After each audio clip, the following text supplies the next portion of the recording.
Did you see the photos? All right, thank you. I'd like to welcome everybody to this school board meeting of Salt Lake City School District Board of Education. Today's Tuesday, December 7th, 2021. It's 5 o'clock p.m. I'd like to entertain a motion to convene two closed executive sessions, one for the purpose of litigation, negotiations, and property, and one for character, professional competence, or physical or mental health of an individual and or deployment of security personnel, devices, or systems. President Ford, I'd like to move that we go into a closed executive session on this day, December 7th, 2021 at 5 p.m. for the purposes of litigation, negotiations, and or property, along with character, professional competence, or physical or mental health of an individual and or deployment of security personnel, devices, or systems. Do we have a second to that motion? I'll second. This motion by Nate and seconded by Bryce. Thank you. Any discussion? We'll go ahead and vote on the motion to hold a closed executive session. Bryce Williams, yes. Jenny Sika, yes. Catherine Kennedy, yes. Nate Salazar, yes. Mohammed, yes. Melissa Ford, yes. Christy Sweat, yes. All right, thank you. We'll now go ahead and close this meeting.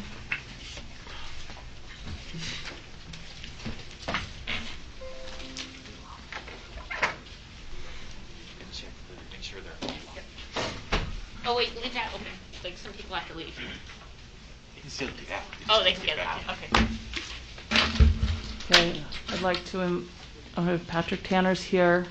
We have, I guess we've got Sam. Yeah, they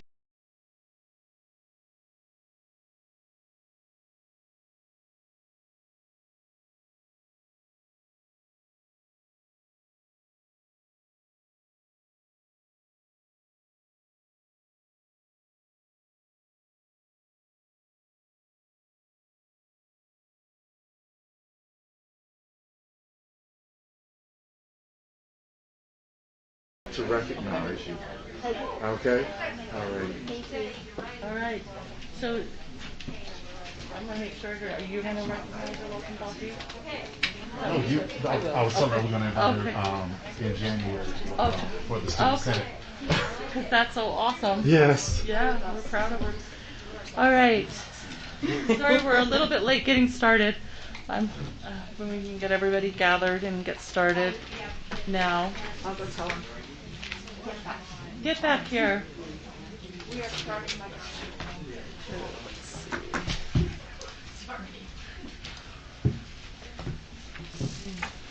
Computer doesn't recognize my face with an X. Oh. Will you let me know when we're live and ready? Okay. All right. Thank you. I'd like to welcome everybody to this Tuesday, December 7th, 2021 business meeting of the Salt Lake City School District Board of Education. Thank you all for being here and for all you do for the students of Salt Lake. I'd like to welcome the board. I'd like to welcome our superintendent and business administrator. I'd also like to especially welcome representatives from our employee associations. We have B. Alonzo, who represents Child Nutrition, Cindy Davis, who represents Transportation, Cindy Mills, who's here in person, representing SLCSD. Thank you for being the board representative for SLCSD, Cindy. We have Che Olson, who represents Building and Grounds, and Dallin Miller, representing SLCSD. I don't know if Dallin's here yet. And then I'd like to recognize James Tobler, representing SLCSD, and James is here in person as well. Thank you for being here, and thank you to all of our employee groups and for everything that you do to support our students. We really appreciate you. I'd also like to welcome our student board member, Dottie Arundhati Uman. And we were blessed to have Dottie as our student board member all of last year, and she mostly met with us remotely, but we're happy to have her here in person. She's substituting tonight for our student board member, Yadira Garcia. So thank you, Dottie. It's a pleasure to have you with us. And we'll be recognizing Dottie for some pretty cool things that she's she's earning and representing us well as a student next month. But for now, I have asked Dachi to lead us in the Pledge of Allegiance.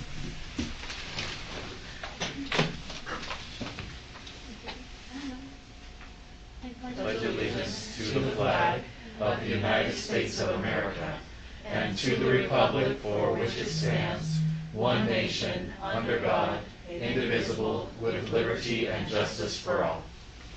Thank you, Dachi.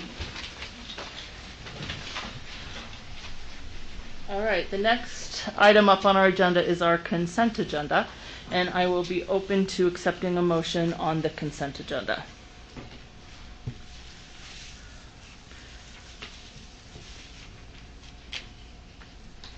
President Ford, I move that we accept the consent agenda, which is a lengthy one, so bear with me, including 1, purchasing and accounting reports, A, purchasing report, B, purchasing report in the Excel format, C, budget report October 2021, D, payment voucher report October 2021, E, school financial report October 21, 2, HR report, 3, 4, 5, minutes from board meetings respectively November 2nd, 9th, and 16th, 6, Mill Creek CRA and a local agreement, 7, HB 58 positive behavior plans, 8, foreign exchange agency list, 9, case number 22-028 and number 22-029, 10, December 1 exemption, 11, board policies, new revisions and deletions, A, G6 child nutrition food service management, B, G10 safe, secure, and efficient facilities, C, G11 violence prevention, D, G13 website accessibility, E, G22 tobacco and drug-free district, F, I3 optional and specialized programs, G, I10 educational equity and advocacy, H, S4 student attendance and exemption from school, I, S7 law enforcement access to students and student records, J, S10 student fees and fee waivers. Thank you for the motion, Nate. Do I have a second? I second. Second, thank you. Any discussion to the motion to accept the consent agenda? Okay, seeing none, let's vote, starting with you, Bryce. Bryce Williams, yes. Jenny Sika, yes. Catherine Kennedy, yes. Nick Salzer, yes. Melissa Ford, yes. Christy Sweat, yes. Okay, the consent agenda is adopted. Thank you. We'll move now to the request to speak portion of our agenda, and this is the guidelines for public comment that I am requested to read. The board enjoys the opportunity to hear from the public during the public comment portion of its meeting.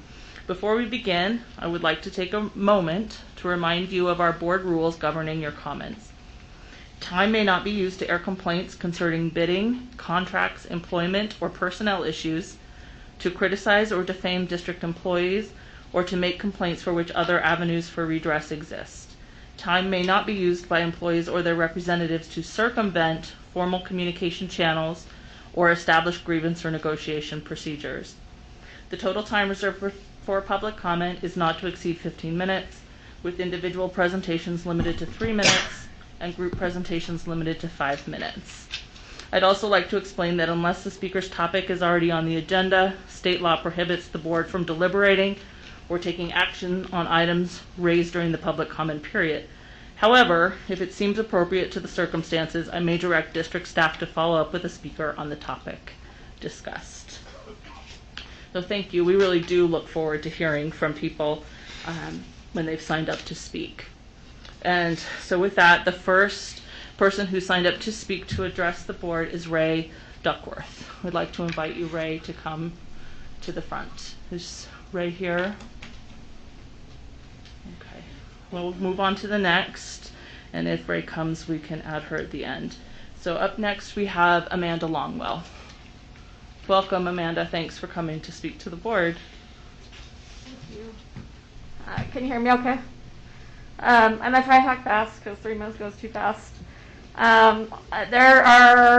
So most of you know me. For those of you who don't, a little bit of background.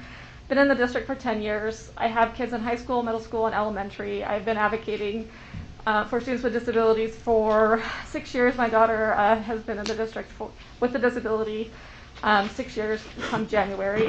So my advocacy work and I also come with over 20 years experience in HR. So I'm not coming as a fly-by-the-night person. I'm coming with a lot of investment, a lot of time in this conversation. Talking about items on the agenda tonight, you guys are talking about status report on Salt Lake Virtual. You comment that you've hired a special education teacher.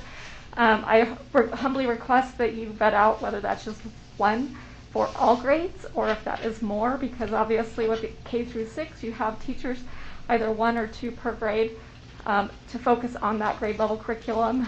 So if you have one special education teacher expecting to provide curriculum for 7 grades, that's spreading that person quite thin and not providing a quality education to those students. On the ESSER funds, looking at that, the percentages allocated to special education are quite minute. So if you could vet out whether quality allocations are occurring aside from the special education specific CARES, ESSERs, whatever terminology is applicable, that would be great, because a lot of the percentages I was looking at are anywhere from 0.1% of the monies we received to 0.6%, and our student body makes up, students with disabilities body makes up for around 12% of our student population, so the percentages are quite off base there. There is also the teacher absence discussion and personal leave proposal that's going to be presented by HR. It's sad that our teachers need to give up their time for breaks, because we all need breaks, especially from high pressure time, especially coming out of COVID. However, going into the main reason I'm here, I do support that if HR feels that's a way to make sure that our classrooms are properly manned by licensed teachers, do it, because last Wednesday I had a situation with my daughter that I pulled her out of her school because of the staffing inadequacy when her main teacher was absent, and the fear in the aides' eyes and the reactions of the students of basically potentially going through a 6-hour day of just survival mode is severe failure on the district in providing any semblance of a quality education or safe environment for her.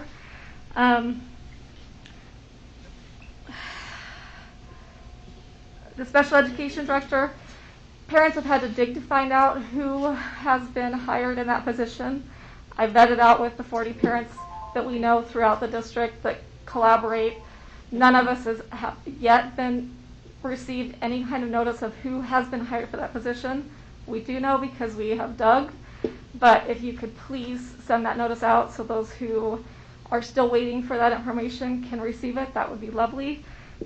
Aid shortage crisis, it is insane. 1, you don't pay them enough. 2, you do not provide them full-time benefits, so the turnover is obscene, and it contributes to not being able to properly support our students with disabilities in their classrooms. Amanda, I'm going to stop you there because your time is up, but thank you so much for sharing your concerns with us. We really appreciate your advocacy for the special ed department, and I know the board members take your comments seriously. Thank you. Thank you. Appreciate that. Okay, next up on the request to speak, we'd like to hear from Mike Harmon. Welcome, Mike, and thank you for coming to address the board. Thank you. So it's on the agenda tonight that you've got a discussion with the Transportation Department. So I just want to take this opportunity to thank the Transportation Department for the outstanding work that they do to support our students experiencing homelessness. We have a family currently living in a mobile home that has been very mobile and having to move around to various places on the west side in the industrial area. And transportation has been amazing. When I met with Cynthia and said, is there any way we can do this? She's like, we will figure it out. We have 4 kids. 1 goes to Glendale, 2 to Franklin, and 1 to East. She was able to put together a plan where the bus picks them all up, drops 1 off at Glendale, takes the other 2 to Franklin, and then the East High kid stays on that bus. It ends up becoming an East High bus, and takes the kid up to East, and then in the afternoon, the Glendale kid rides the bus up to East, transfers over to the other bus. It's been amazing, and the family has had to move, and they have accommodated every single time. So I just really want Ken to know how much I appreciate that. Cynthia has been amazing, Tuffy's been amazing, and the driver has been outstanding. Kent, the driver, should get huge accommodations. So thank you to the Transportation Department for everything they do. Thank you, Mike, for coming to share that good news, and I'll echo that thanks to the Transportation Department. Is Ray Duckworth here? Okay. Hopefully we can hear from her at a future time. All right, we will move to the discussion portion of the report. Sorry, the report section. I just skipped a huge chunk. And invite transportation to come to the table. And the first item for the report is a transportation report. Superintendent, I'll let you introduce them. Yes, I'm going to ask Ken to come forward. And Alan, are you going to be assisting with us? I will be assisting, yes.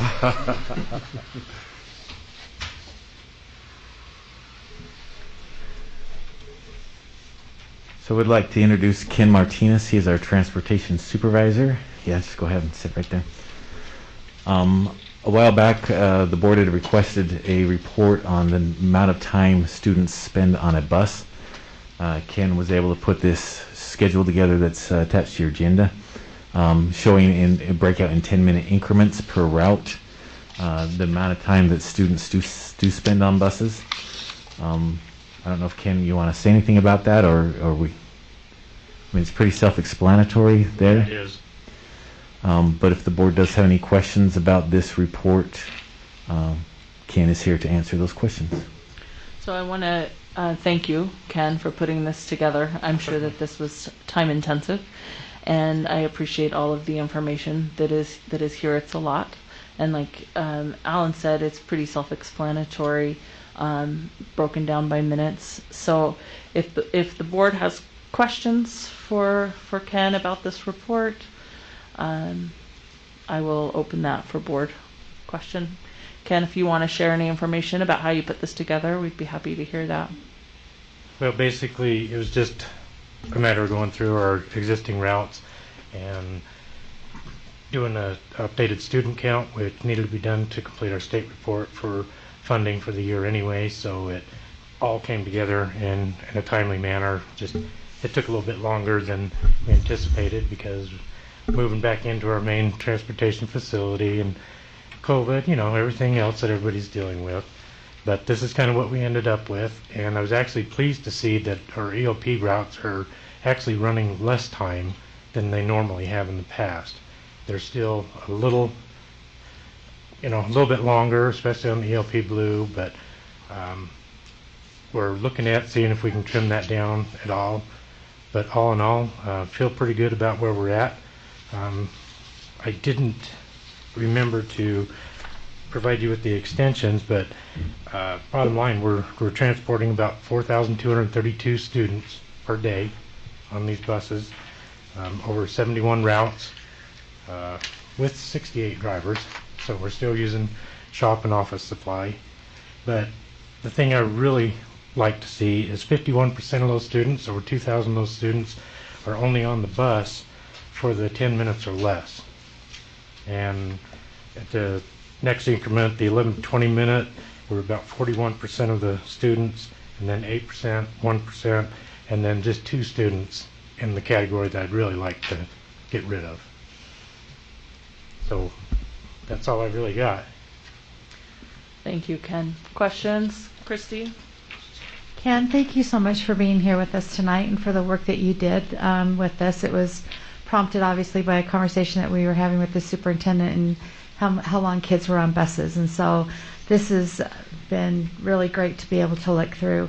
Just as a clarifier, so if we look at East High, let's just look at 501, Route 501 that goes to East, and there's 59 kids that are on the bus between 11 and 20 minutes. Is that correct? Correct. Is that round trip or one way? That's one way. That's one way. Okay. Correct. Yeah, it's rounded between the AM and the PM. Okay. And, there's more than just one stop, but they all the stops combined put all 59 students in that same time. In that same time, which is amazing. And like you said, there's only a few students that are out in that far column of the 31 to 40 minutes. And it sounds like you're really aware of that. And then again, the 41 to 50 minutes, which is limited to only a few. So this is, I looked through it when we received it, and found it so fascinating, and obviously that was one of the things that we were trying to do, is have fewer minutes on a bus, and it's nice to be able to see this plotted out the way that you've done it. So thank you so much. We appreciate all the work and all the time and energy it's taken to do this, and please tell our 71 bus drivers how much we appreciate them and everything that they do every day to keep our students safe. Absolutely. Go ahead, Catherine. Can you remind me which color ELP route serves which neighborhood? Basically, the ELP blue is the southeast corner, southeast quadrant, and the yellow is the northeast, and let's see, orange is the southwest,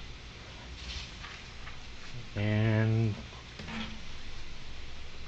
Red, I green. think, is the other one. The green is the northwest. Oh, green. Okay. All right. Thank you. Any other questions for Ken? So 71 routes and 68 drivers. Sounds like you still need a few drivers. Yes, we do. And I would just encourage you always to what you need and support from us, that you bring to us. We want to support you and thank you for the work you're doing. Yeah, allowing us to open up some contracts for the drivers has really helped. So Good. I'm glad to hear appreciate that very much. Thank you so much. Thank you. Thank you. All right. The next report on our agenda is a status report on Salt Lake Virtual. Superintendent? Yes, President Ford, members of the board, I'll ask Dr. Lisan Taylor, our Executive Director of School Leadership and Performance, and Mr. Ken Lim to come forward, the principal of Salt Lake Virtual Elementary School.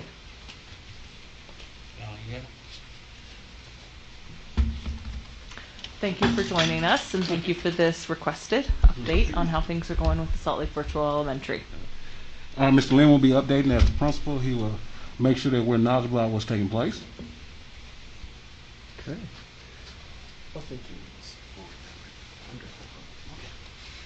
So, thank you. Thanks for the opportunity for me to be able to update you on how things are going with Salt Lake Virtual Elementary School.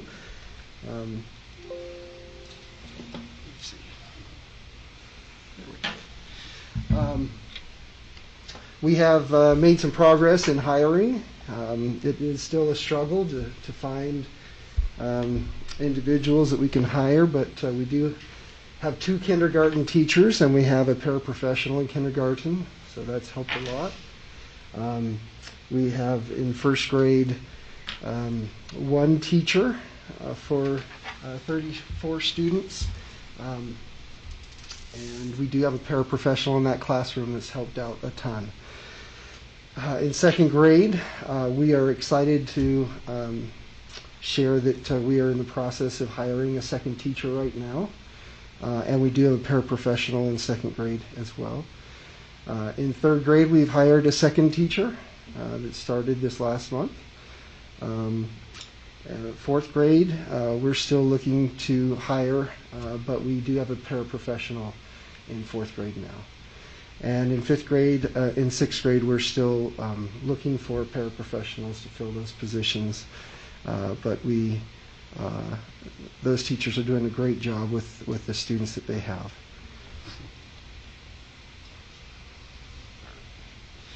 Technology. Similar to what we reported before, all students have laptops. They have hotspots if they need it. As students come on and join our school, we ask them what their needs are, if they need a hotspot, and they're provided a hotspot as they need, as their needs arise. And some students don't discover that they need that until after they get going, so we are happy to deliver those to students. Every day there's an hour that students and or parents can come get support with technology. It's from 10 to 11 every weekday. Our fabulous digital learning coach supports us with that.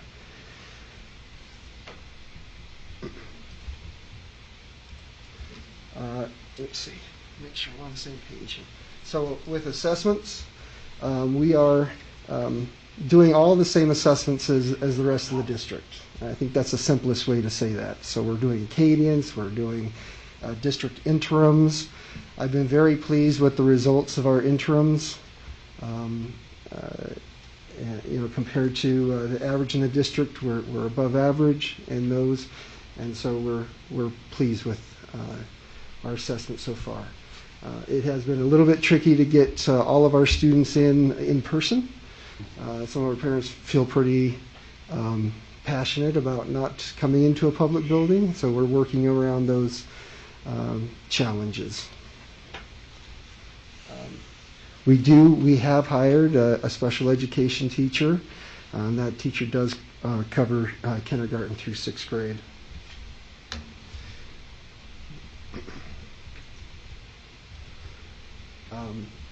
We are excited that we recently, with the support of district leadership, have started music for 4th, 5th, and 6th grades. Our 4th graders are learning the ukulele, or I should say ukulele, right? And our 5th and 6th grade students are learning guitar, and so we're really excited about that. We are still doing our first Wednesday in-person activities. Thank you. We are still doing the first Wednesday activities. We do have maintained our partnership with Ryrie Woodbury, and all of our students are dancing with our Ryrie Woodbury dancer every Thursday. We have library lessons every Wednesday. We do have gifted and talented enrichment for students who need that, and we are excited to announce that we have a partnership with the University of Utah Arts Integration class. The university students will be coming in the spring to work with our students and do some art integration activities and lessons. So we do have support for our teachers as well. We have a digital learning coach, as was mentioned earlier. We do have a math and literacy coach. We do have some facilitators, and our teachers have really leaned more heavily on the coaches than the facilitators, but they are available for our teachers for support as well. We welcome any questions or All right, thoughts? board members, questions for Mr. Lim or Dr. Taylor? Catherine, go ahead. Thank you so much, Dr. Taylor and Principal Lim. I really appreciate your being here and giving us such a good report. I guess I would ask you to evaluate, as what you heard tonight, whether the special ed teacher is enough, if we're doing enough for our special ed students. And then I'm wondering if the EOP instruction, the NELP instruction, is asynchronous. It is. And I'm wondering if we can address that and make it synchronous, because as we would in a regular school, if we can actually look at that and try to make that synchronous, because it seems like that would be more effective than the asynchronous option. And if you could maybe get back to us, I don't expect an answer tonight, but if you get back to us, that'd be great. Sure. And then last, I love the fact that you do this open hour, but I wonder if it's hard for some of our parents to accommodate that 10 to 11. It just occurred to me when you were presenting, and I wonder if one of the hours should be from 5 to 6 or earlier in the morning or something like that. You know, maybe not every day could still be 10 to 11, but it might be hard for some working parents to make that hour work for them if they need support. Yeah. That's a great point. We have not, as of yet, had a separate hour, which I think is a good idea. But what we have done is offered, if someone has expressed a concern that they couldn't make it during that hour, that we were willing to either meet them at their home or have them come in at an hour that works for them. And a couple of people have taken us up on that offer. Right. But it's not a bad idea to have a second hour. Well, I think you've been very accommodating from what I've heard to everyone that you can be, so I appreciate that. But just wondering if it would help at all. Thanks. Great. Thank you, Dr. Taylor and Principal Lim, for being here today. I really appreciated the breakdown of hires that are in process right now for teachers and paras. But I also just had some questions about potential hires for literacy and mathematics coaches, knowing that they've been kind of allocated from other schools in the area and within the district that could also use that type of support. Is there any progress being made on that front relative to coaches for the Salt Lake Virtual Elementary School? We're struggling right now with that. You know, when someone becomes available, we'll be more than happy to interview them and then, take them through that process. But right now, it's the availability of individuals that are applying for the position. As soon as we get somebody, you can rest assured we'll give them our due diligence. Awesome. Thank you for that update, and I appreciate all that you're doing. Thank you. Other questions from board members? I'm curious as how it's working to have the virtual elementary housed in 4 different buildings, and how you're able to create an elementary school environment so the kids feel connected. Yeah, so- it sounds like you're giving some opportunities. I'd like to hear you elaborate on that a little bit. Sure. Really, the biggest challenge is for the adults, right? So for meeting, although we have solved that problem by meeting virtually for faculty meetings, SIC, SCC. Delivering supplies, it's a little bit more time, but the real work of creating a positive climate and culture is happening in the classroom, and I say virtual classroom, right? It's not, but the teachers are doing a great job. We have community circles every morning with the students. They're building community within the classrooms. I'm visiting the classrooms and establishing who I am, and that my job is to watch out for them and to serve them and make sure everybody's safe online and learning. And our paraprofessionals are doing a great job of being a second person to support students' needs, to help the teacher with the Zoom breakout rooms, make sure students are getting what they need. And so I feel like we're learning, right? And we've learned from the pandemic a little bit, but we're also still learning how to create a feeling and a culture with those challenges of being online. But I think our teachers and our paraprofessionals are doing a great job of that. And let me kind of piggyback on that also. At the end of this year, as we begin to plan for next year, we'll be looking at how can we consolidate that program under one roof and what things we need to do in order to improve the program so that we have a higher quality offering for next year. Awesome. Thank you for that, Dr. Taylor. Any other questions from board members about this? Superintendent? Or go ahead, Mohammed. I have one question. Has there been any inappropriate searches online, and what actions have been taken to take care of that? Yeah. So there's been one, and considering a school that strictly works online and virtually, I feel like one from the beginning of the school year to now is pretty good. And then when something like that happens, then I get that report, and then I have a discussion with the student and the parents, and we talk about the consequences of not being able to use computers. And typically, in an in-person setting, that may be you can't use the computer for a while, but we make clear that if that's the case in our school, it's difficult to participate. Mm-hmm. And so we try to make that very clear that the opportunity to be in a virtual school as a student is dependent on you making good choices and being safe. Thank you. That's great to hear. Thank you. Thank you for being here, and thank you for this report. I appreciate it. Yes, and thank you so much for the information about the arts, and it was terrific. I failed to mention that. Really glad to hear the dance and everything is going so well. Thank you for incorporating those for our students. Makes such a difference for them. Thank you. Thank you. All right. Now I'd like to talk about the 2022-23 Title I allocations.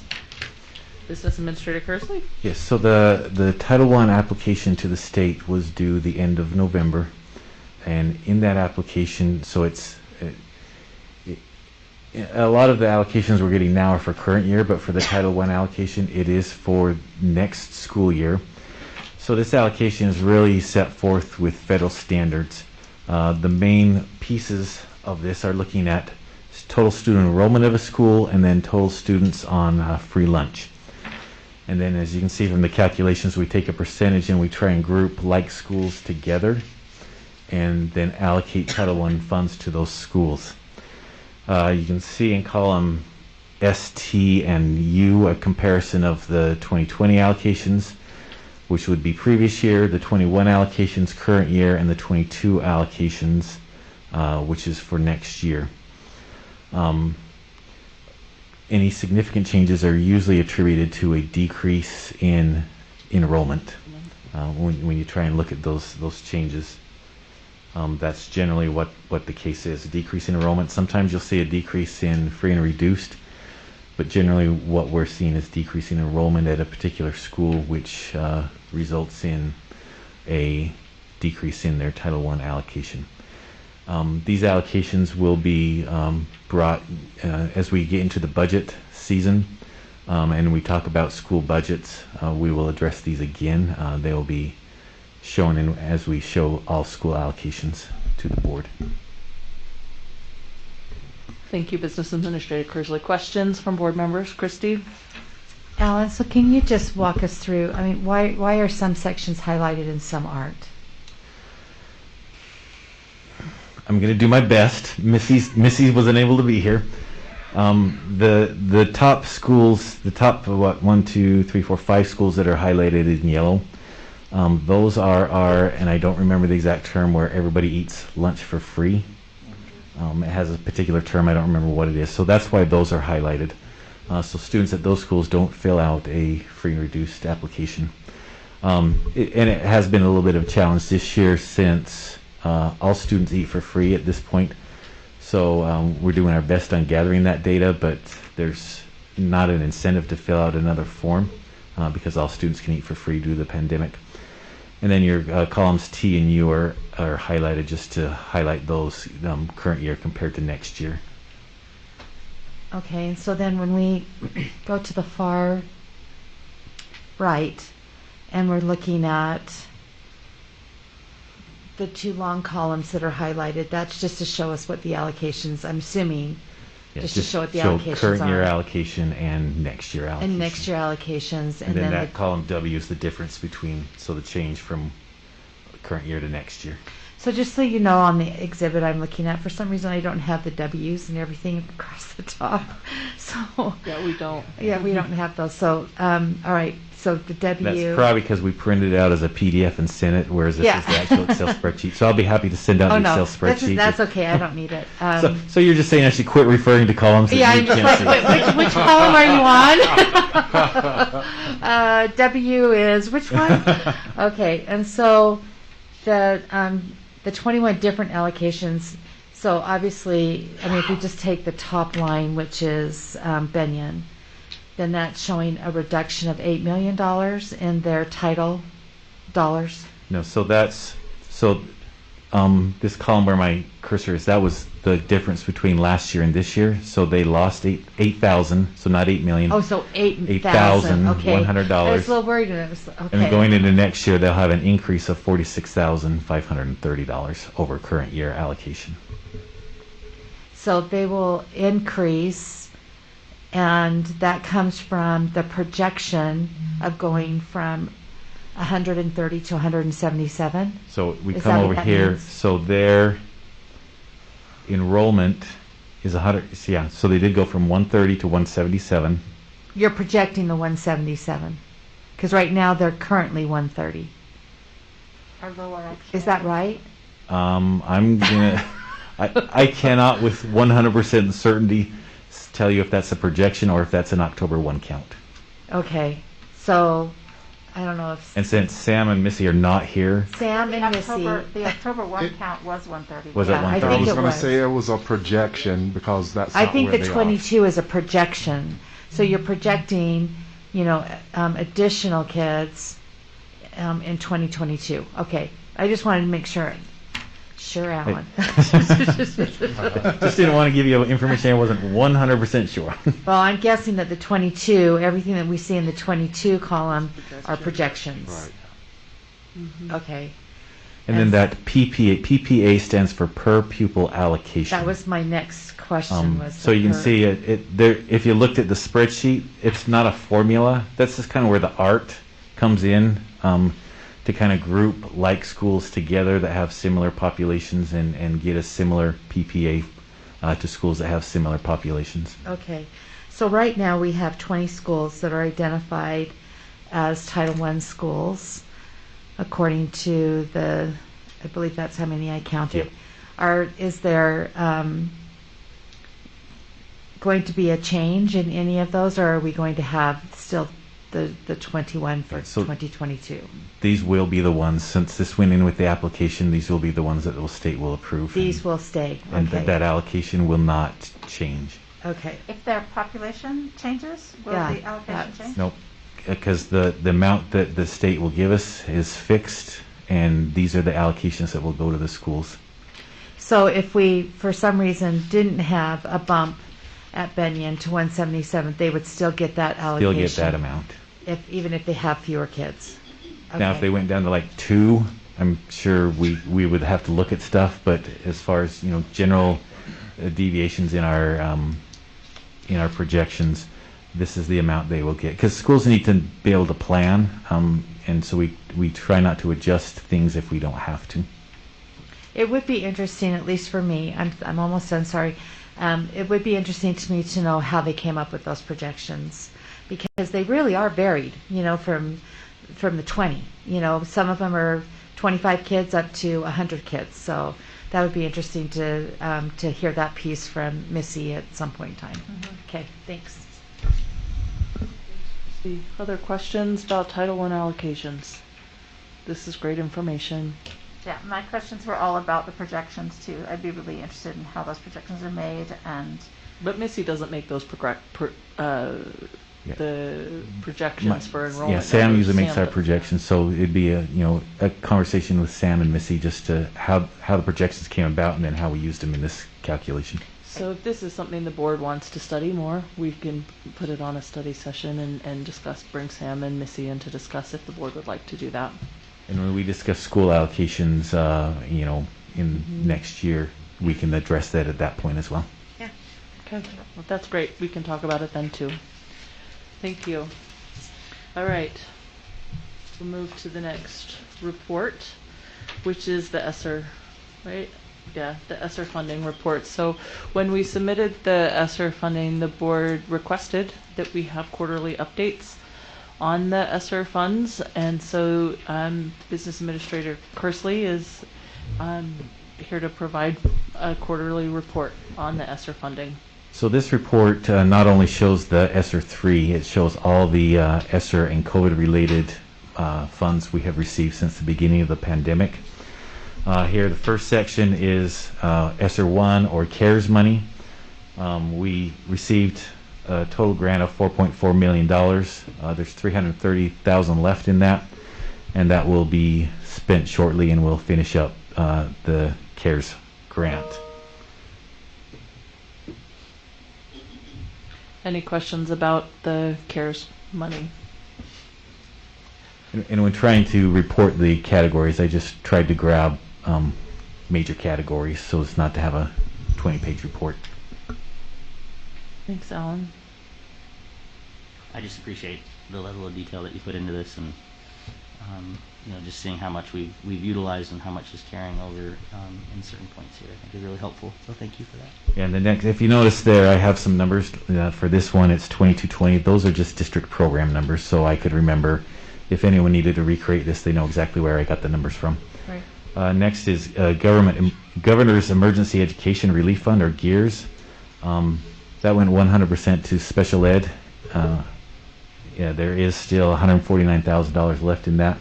We will spend that this year and be done with that grant. Next, we have CARES via intermediate agencies. We received CARES funds from the county. Those funds were largely spent on technology, getting people ready for remote learning. Mostly the purchase of computers. Computers and hotspots, yep. And you'll see on this list indirect costs, just for someone who may not know what indirect costs are. So federal grants allow districts to collect an indirect cost, which offsets the cost to run those federal programs, such as accounts payable, human resources, etc. So that's a cost that's recouped by the district for the effort put forth in managing these programs. Other USOBE CARES, we just had several other little smaller programs, and those are all fully spent. Then we have ESSER 2. Hold on. What'd you do? I don't know. Says twice more free paid.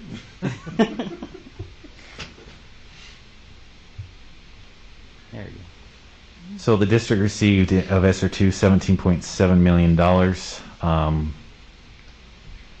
To date, we've spent, so last year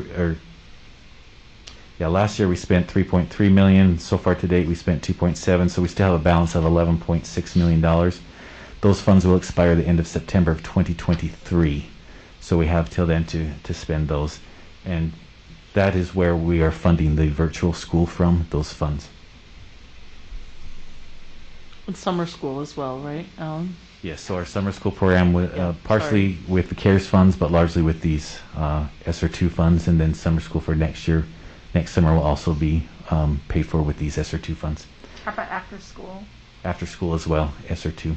Okay. And then we have ESSER 3, which is the grant we received, finalized here in the fall. The district's received almost $40 million for that. We haven't spent any of those funds yet, but you can see those are some major categories based on the plan that was submitted to the state on how we plan on spending those funds. So Alan, right now it looks, so we have right around $51 million, right, with the 11 million and the 40 million. Correct. And, I just lost my question.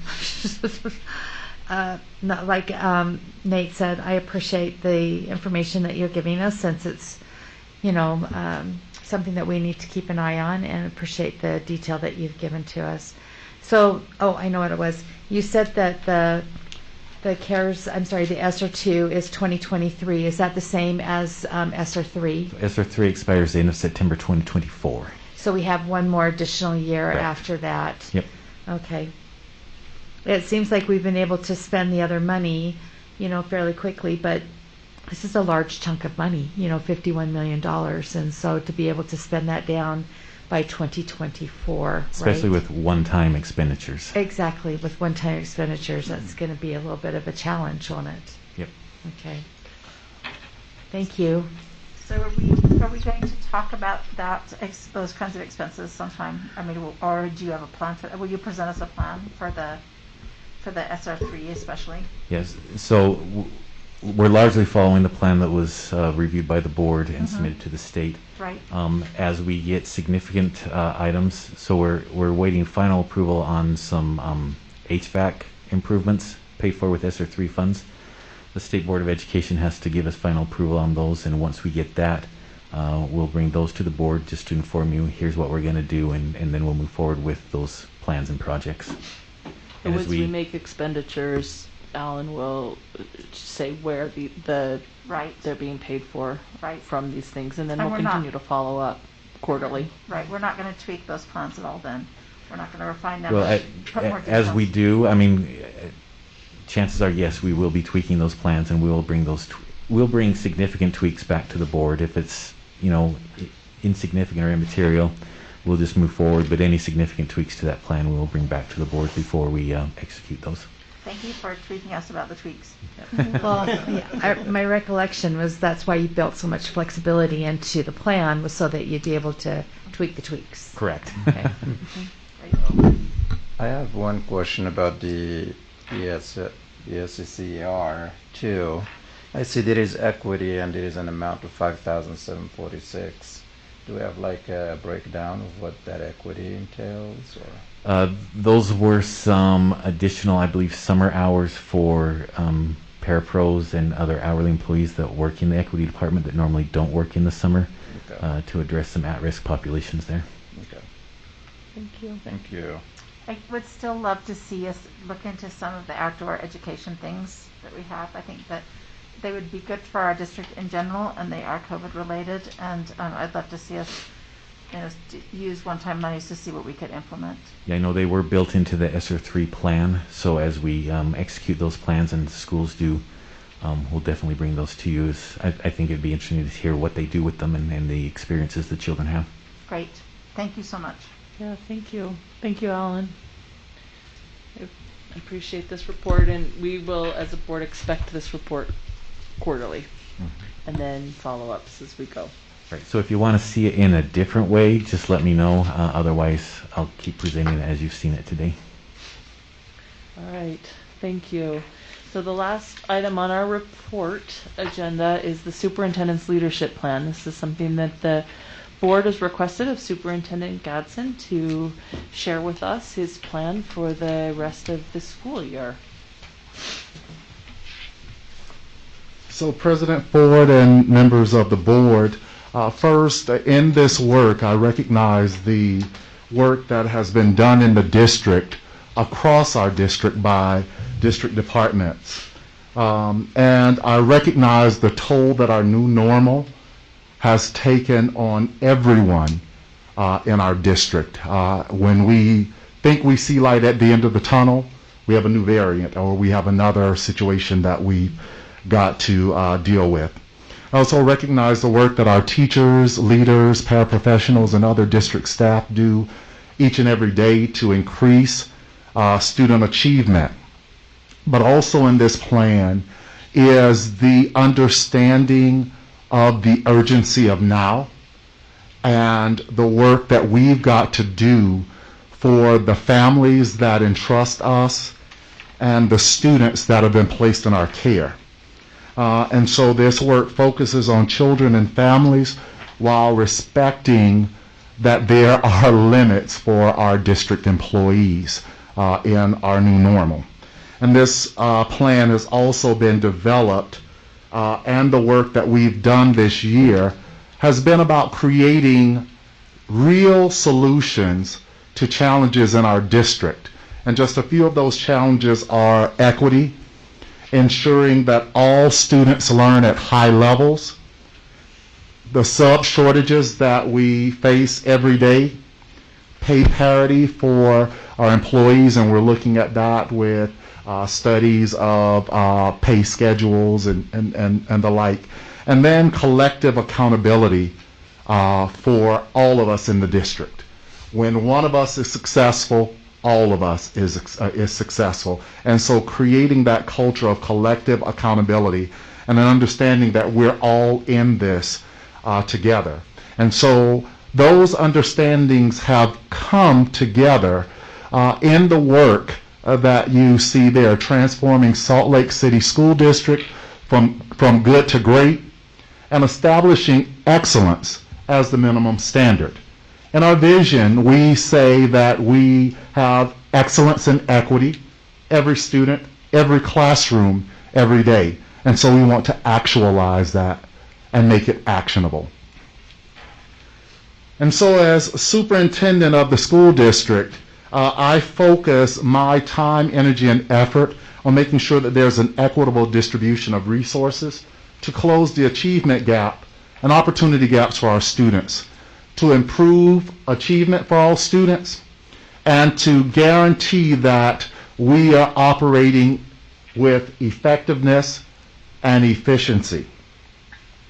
I actively want to make sure that I'm taking every opportunity to listen and learn from those who have a vested interest in the success of our district. That I want to make sure that I'm collaborating with the board to set reasonable expectations and then motivate others in the district to internalize the district vision and work toward that. You will hear me say over and over that I believe when we build strong children, we build strong families, and in turn build strong communities. And that's what our work needs to be about. And so it's important that we acknowledge and celebrate the progress that we make along the way.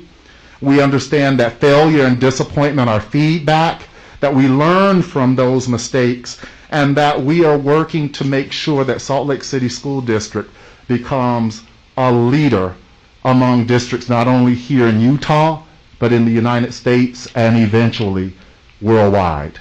That is the work that I focus on. And so you will see here goals that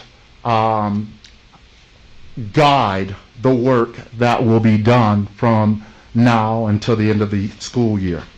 That is to direct district efforts to allocate resources equitably across the district, to establish a strong relationship with the Salt Lake City School Board of Education, to ensure solid supports for our schools, to listen and learn, to amplify the voices of all of our stakeholders through purposeful engagement. Engage stakeholders in the development of our portrait of a graduate, strategic plan, and our strategic plan, and ensure the fiscal stability of the district and that we're being good stewards of the dollars that have been entrusted to us. And so the outcomes that I'm expecting from this work is to establish a strategic focus and direction for our district that's actionable, to make sure that we are working actively toward creating that new student achievement plan, our portrait of a graduate, and our 5-year strategic plan. That we are intentional in our action toward engaging our community in a strong, with a strong communication plan. So making sure that our internal and external stakeholders have all of the information they need from us as we work to be transparent. And then strengthening district partnerships that will benefit the students of our district and their families. So as we get into the work, the goal, distributing resources equitably, you will see there that my work has been and continues to be analyzing student performance data trends and looking at where we have been extremely strong and where there are opportunities for growth, and making appropriate recommendations to staff. Making sure that we are conducting internal assessments of our curricula and the assessments that we're providing to students and our programs like ELP. Are they really doing what we expected them to do? And then determine what the next steps are as we move from good to great and make excellence that minimum standard. Making sure that I'm constantly working and collaborating with staff, including research and evaluation, to make real-time data accessible and make sure that we are working toward ensuring our curriculum is aligned to state standards and that we're providing appropriate resources in our schools. We want to work on implementing a strong district textbook and curriculum adoption process built on our shared governance and inclusion of our internal and external stakeholders. We want to look at how we have performed based on previous board goals and expectations. And are we doing the work the board has asked us to do to ensure student learning? Constantly looking at root causes of poor performance in our underperforming schools and then providing regular strategic and intensive supports for those schools. Each of our cabinet members has been provided an opportunity and an expectation to work with the principals as thought partners and support in our lowest 5% schools. And then our area directors, under the leadership of our Executive Director of School Leadership and Performance, also provide additional support for those schools. And then seek a better understanding of the district's role versus schools' roles in supporting students and their performance, and understanding those strategies that are in place. Understanding that through our shared governance and site-based management, we have various programs in our schools, and each time a student moves in our district and goes to another school, they have to learn a new system, a new process, and a new way of doing things. And how do we actively address that so that we're providing the stability and the learning experiences that our students need across schools in our district? And then working with our staff to address discipline and safety issues, making recommendations to revise district policy as we need, our student handbook, and better utilize our alternative education sites and other resources to ensure that our schools are safe and welcoming for students. To work with staff to ensure we are implementing SEL in all of our schools, and have a comprehensive system of multi-tiered systems of support for our students for academics and behavior, so that we are appropriately supporting our students and providing quality educational services for those students. And then we want to make sure that we have a strong, healthy graduation rate, so implementing a graduation plan that ensures our students graduate on grade level on time. We just hired a new special education director, and so I'll be working with her to assess the state of special education in our district, and then determine what next steps are. What work do we need to do to ensure we are appropriately supporting our students with special needs. We will be providing a Leadership Institute and actively planning that. We're looking at those things across the year that we know we need to do to provide support and training for our leaders to hit the ground running in the fall of next school year, and also providing an opportunity for our teachers to choose the professional learning they want to participate in, so that when we develop the plan for teacher and staff professional learning, choice has been a part of that. I would then meet with HR, Human Resources, to look at staffing for next year, and continue to work with Mr. Kersley and Sam Quantz to really explore whether we want to be a one-to-one district, and if so or not, we have adequate technology to meet the needs of our students. Establishing a relationship with the board that's built on trust and respect. Collaborate with the board to develop a strategic communication plan and protocols for communication between the board and me. To collaborate with the board on our schedule for next school year. That includes a calendar of events, including retreats and other things that we want to engage in for the next school year. Also, continuing to work with board leadership to prepare agendas that focus on students, that focus on outcomes that we want for students, and focus on strong direction for our district. Collaborate with the board on creating that portrait of a graduate, student achievement plan, and strategic plan. And lastly, collaborate with the board and provide evidence and supports for my annual evaluation.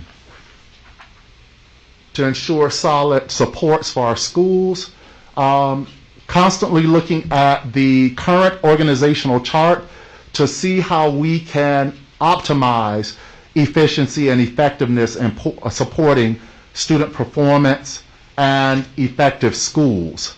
And through that analysis, then working with the executive leadership team to organize an organizational chart for next school year that maximizes supports to our schools. To identify and hire critical staff, not only for the executive team or cabinet, but key positions in our district. And implement and we've implemented, but continue the process of identifying key performance indicators. If we set goals, what are those indicators that let us know we are on track, on the right track toward meeting that goal, and not using hope as a strategy that we will achieve that goal? I meet regularly with Cabinet and will continue to meet with Cabinet as we make decisions for the district and carry out the expectations of the board, and host a second retreat for Cabinet and other designated staff. You will see here that there are multiple goals. One is that the opportunity to listen and learn, to gain an understanding, to amplify voices of stakeholders, and then to engage stakeholders. The work that I will do to ensure I meet those goals is to continue to meet with civic and community leaders, to introduce myself, open lines of communication, and make sure that I'm accessible to them. That has been work that I've been doing all year and will continue throughout the year. Meet with any stakeholders that board members recommend that I meet with that have a collective investment in the success of our district. I've established several superintendent advisory groups. I plan to continue to meet with those groups. Host school-by-school listening and learning sessions to hear our school-level staff and what it is that they want, their expectations for the district, and how their year has been. Continue to work to strengthen the effectiveness in our engagement of those internal and external stakeholders, engaging them in purposeful conversations about what they expect from us and our district, and then empowering our stakeholders so they know they have a role, they have a purpose, and they have input in the decisions that I make. I will continue to visit schools, have been over the course of the school year, and will continue that work. But not only that, cabinet members are actively visiting schools, and a large lion's share of the time of our area directors and our executive director of school leadership and performance is on school campuses, directly supporting, talking with school leaders and teachers in buildings. And lastly, making sure that we are good stewards of the dollars and making sure that the district is fiscally stable. Review resource allocations. I was speaking with our business administrator today about budget assumptions and what goes into those budget assumptions, and really understanding board priorities so that we're able to plug those priorities in for how dollars are utilized over the course of the next school year. Then monitor those expenditures and bring those quarterly reports back to the board on our use of ESSER funds. Regularly meet with the business administrator and the executive director of policy and legal services to look at any current litigation and judgments against the district and how they will impact us financially. Evaluate interdependencies among district offices and really look at those key performance indicators as we look to maximize student performance, student achievement. Work with the executive director of human resources to aggressively recruit staff for hard to fill positions and to recruit for diversity. Let's see. Pay parity is something that I'm very interested in, and it's an interest of the board. So continue to work with that and address what we can in the next budget cycle. These are my acknowledgments, those leaders that have guided me and worked with me, and I just want to acknowledge them in this presentation. And at this time, I will yield for any questions from the board. Thank you, Superintendent. This is a lot of information, and I appreciate the detail that you've given to us to talk about your plans, and know that the board wants to be an active partner in everything you're talking about. Do you have, board members, do you have questions for Superintendent on this leadership plan that we've asked him to present? And a hard copy of the plan is in your packet. Thank you. You're welcome. Thank you. I think the board is going to take some time to digest all of the information you've presented. Thank you, Superintendent. I will express the gratitude for putting this together and Thank you. and the board that you did, and thank you for laying it out so specifically. Thank you. Yeah, and I would like as well to, it's been a lot of challenges, of course, coming on board, and I just want to say thank you for everything you've been doing, and heard from families, from staff, and people are excited about the changes that are coming down the pipeline.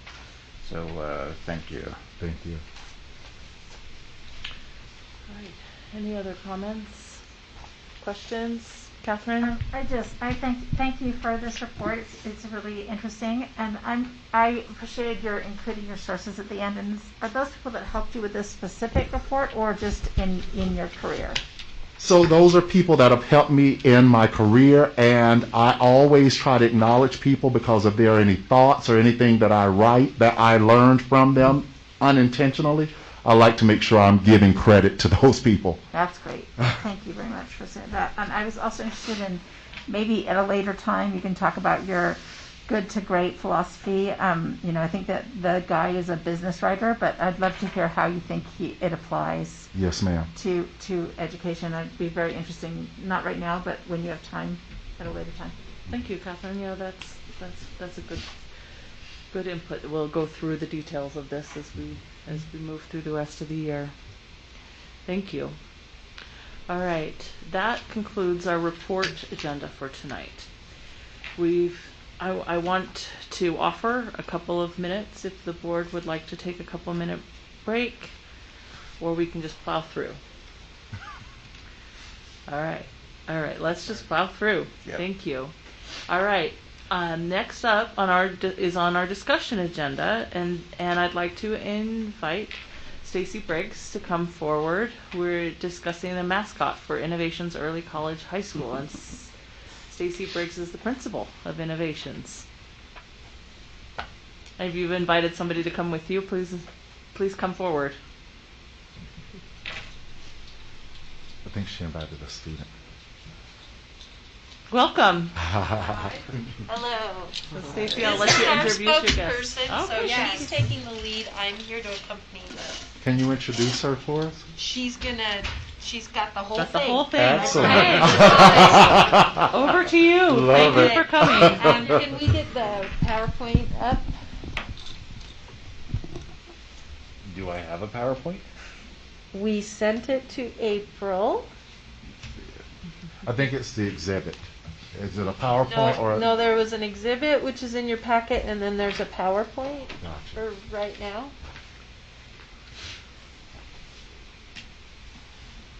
Do you remember what it was titled? I have my laptop if needed. We can just plug your laptop in here. Yep. Yeah. Okay. Go grab it. Yep. She's prepared.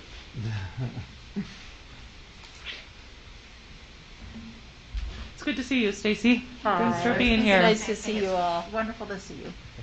It's good to have you here.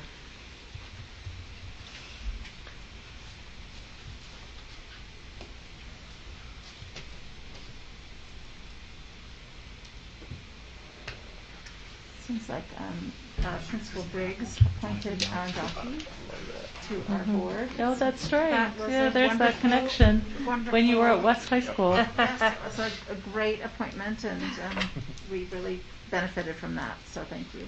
We certainly appreciate everything you do for our district, for our students. Thank you. Yes. Amen.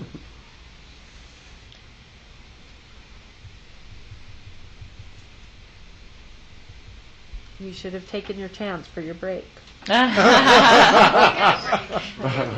inadvertently getting it. Thank you.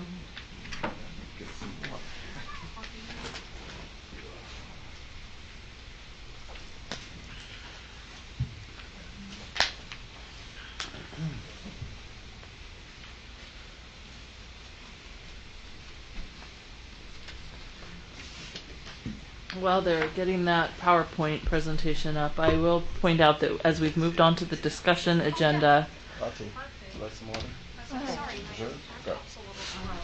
do I get started?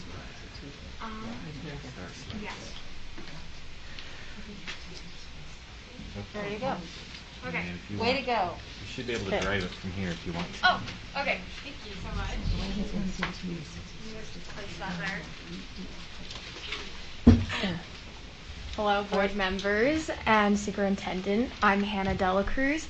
I'm the president of the Senate at Innovations High School. With me today is Principal Miss Briggs, as you all know.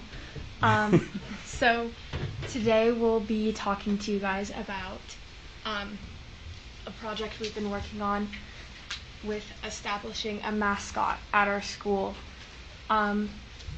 With that, sorry, got off track for a second. But with our school mascot, we would love to establish for our 10-year anniversary. It's really exciting for us being able to be here for 10 years. We find it important not only to establish a label, a symbol for our school, but also to create a bond and connection for our students. When picking our mascot, we looked into our the South High school, and their mascot was a cub, as well as the Salt Lake Community College, which are the Bruins.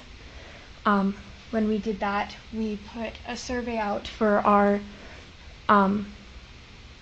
sorry, I literally can't think all the time. You're doing great.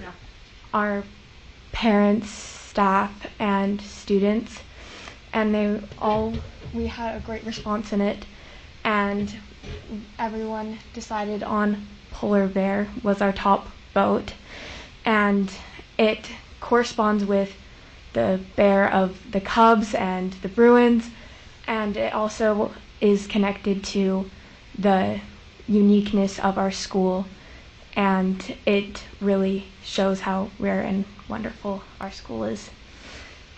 So we've been working on our PBIS, and here are what we've come up with the Senate at our school, and we've also recently been working with our staff on deciding what PBIS we would like to put in place. So this is our draft so far, and then we worked partly on it with the teachers during our asynchronous day, and we'll go back to our student government and to our community council to come up with which one is the right one for us. And then we've also been working on our graphic ideas for our mascot. We've been getting help with other students. They've been helping us out and giving their ideas, and so it's been really wonderful seeing their connection with that.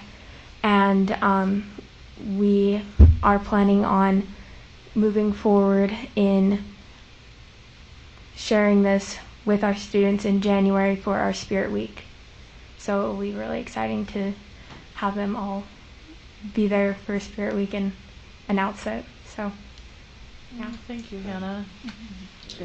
Thank you for the presentation. Yeah. Board members, do you have questions for Hannah or Ms. Just Briggs? a quick Grace? comment. Thank you for the presentation and thank you for sharing.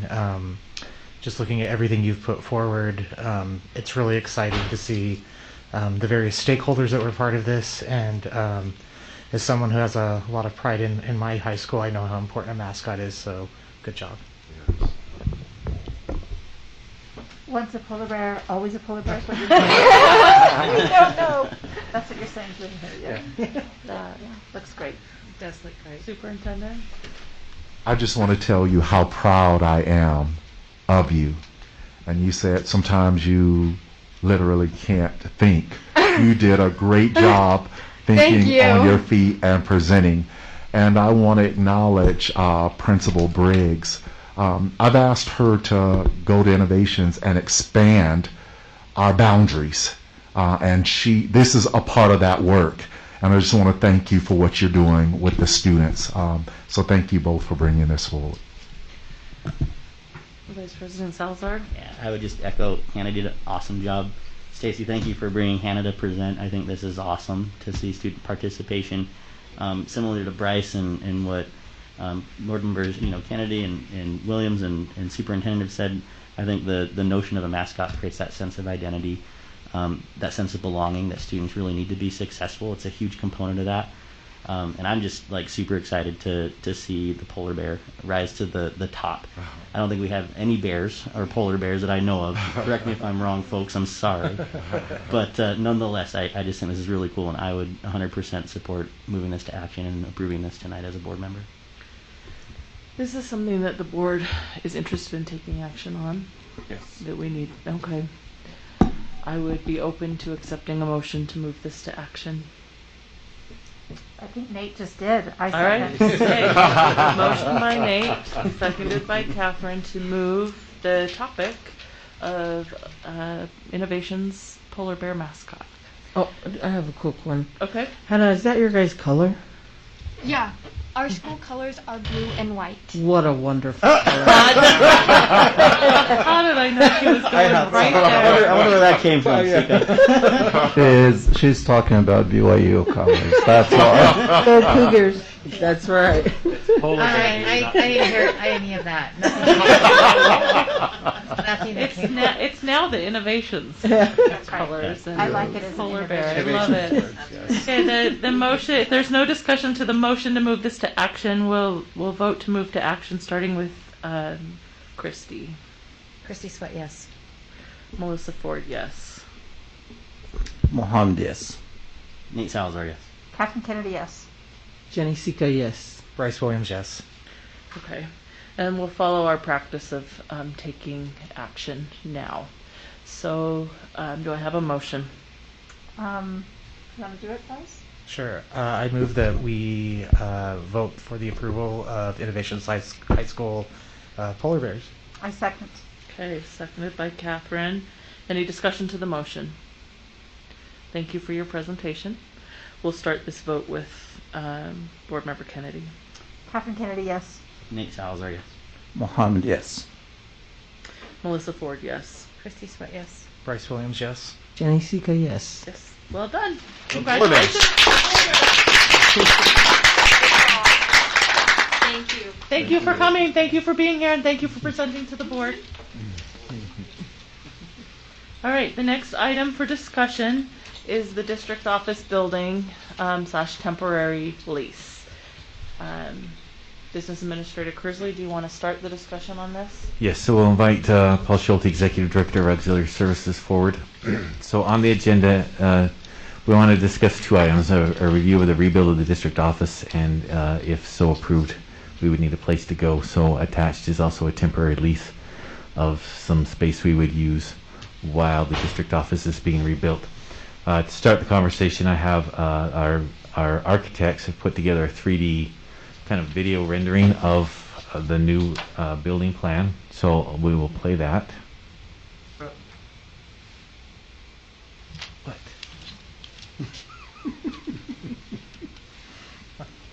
Those clouds look threatening. School board.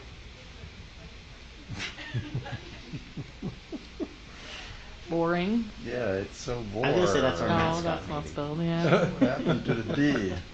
Something moving. It's a moving Yeah.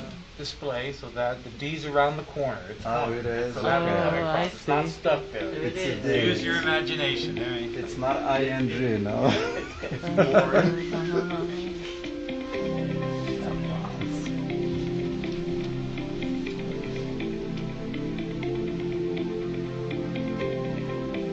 So this is looking at the building from 100 South.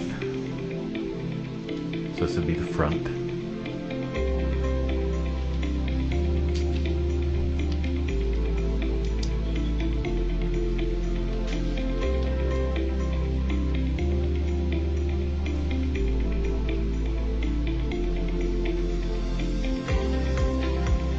you're looking west now. We're looking at the parking garage at this point.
So that is a 3D video rendering of the building.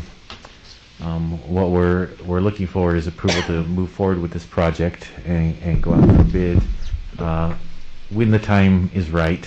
According to Paul, there's certain months when going out for bid is more beneficial than others. And in doing so, also looking for approval for that lease of some temporary property. So discussion from the board. Catherine, you want to start?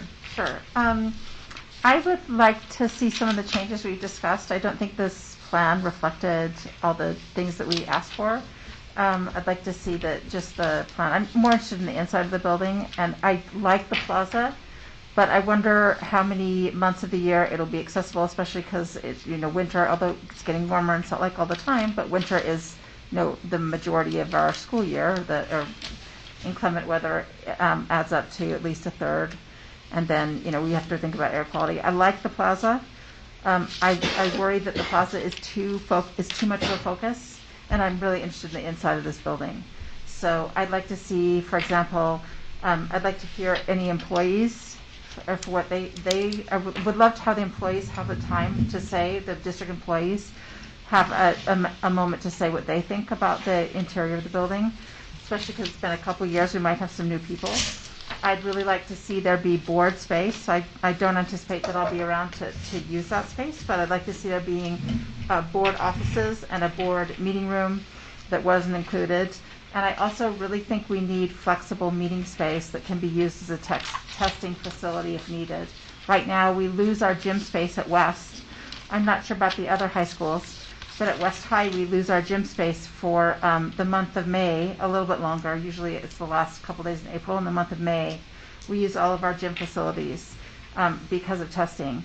And that's not a good alternative. We just don't have another space to test our students for AP and IB tests. And that's a problem for us. And that's one thing I asked to be included in this building, and it wasn't. And so I'd really like to ask whether the board would think about that seriously, and whether we can make a few of those changes before we begin on this plan. Thanks, Catherine. Paul. Paul, do you want to respond to that? I think, thank you, Catherine, appreciate that. Actually, most of the requests you've made have been included in updates. We've been working on this between the sustainability component, so we went to more efficient systems, and we heard a lot of this discussion come up multiple times with different settings, and so those have been addressed. There's actually, we mentioned the restroom, which was a great pickup on your part. Thank you very much. So it's actually right there, and it's private. I thought that was a great insight. Space for the board is now allotted for it to meet with the consent, and it's just for the board. I mean, obviously, if you're not there, it could be used for someone else as a short, but that's the designation for it. Trying to think. I think out of everything you mentioned, the only thing we haven't addressed is the testing. And I will tell you that Alan brings up a couple good points. We're really trying to be strategic about when this goes out to bid. This is a time that none of us have seen in our career, and trying to be strategic about when to go out and how much it's going to cost, and the costs associated with the square footage for the testing. We have to be quite frankly, that's the only thing we haven't hit. But all the other things that you brought up, I thought were great insights, and we have incorporated them into the plan. Right. The upside of being delayed is we were able to do some work, and we have been working with the architect continually. So all those things were great pickups, and we've been incorporated. Great, thank you. And what are we doing are the bathrooms going to be male, female, or do we have a gender binary bathroom situation in the building? Yes and yes. Some are single use, and so those are non-binary, and then some are male and female, depending on the location. So yeah, we have both in the building. And I think there's enough non-binary bathrooms around. Great question. I do, but it's on our radar constantly. We were just talking about this in cabinet last week as well. So we believe that this plan does have, but I'll go back and double check because it is not too late to make some adjustments. Great. And I'd love to hear about a plan for that testing space. If it's not here, we really need to figure that out. We have, I think, 1,000 and more plus tests given at West in a regular year. Yeah, and certainly if the board directs me, I can start looking into some different plans and options relative to space throughout the, working with the foundation, looking at different resources. I have worked with Shannon in the past. Being an old IB guy, I feel your pain. I understand those constraints, and certainly if that's the direction the board gives me, I'll be happy to start looking at different options throughout the city. I believe we can look at some things. But I wanted to make sure you understood your voice was heard, and we have been sharpening our pencils since we've gotten the feedback. So thank you, and I think it's a better building because of that feedback. I appreciate it, Paul. Thanks for your work, and I don't want to slow you down. Yeah. Still would It's love going to be tough. I mean, picking the sweet spot to go out to bid with everything that's going on is going to be very challenging, but we're being strategic with our resources in the community. Great, thanks. Any other discussion from the board, Superintendent? I know in other districts that I've been in, there isn't permanent testing space because it doesn't get used regularly, but we have built-in leasing around those times, so there are leased sites where students are able to be tested. So that's one alternative that I just wanted to put out there that might be more cost effective. And originally, I should just give you this background, that we thought of this space as a space that we could use for professional development at other times in the year. Maybe for that leadership academy, we usually rent space for that. So we could use that space throughout the year for all sorts of things. Gotcha. But just testing during the, it would just be a flexible space area that would be, and we would have the tables and things that we need there as well. So storage space for those. Because the problem with leasing space is that you have to have the right tables, the right chairs, the right clocks, the right everything. It's very testing is very complicated. I know. Yeah, I'm sure you do. Yeah. Absolutely. Any other comments from the board? You're looking for action from the board on this tonight? Is that what I'm hearing? If the board would feel comfortable, yes, that would be our preference. Okay. It's on our discussion agenda. If it's the will of the board, I would be open to a motion. President Ford, I'm just wondering if we could go over the leasing option that we have available. If Sure. Business Administrator Kearsley's prepared to talk about that publicly. I'd assume so.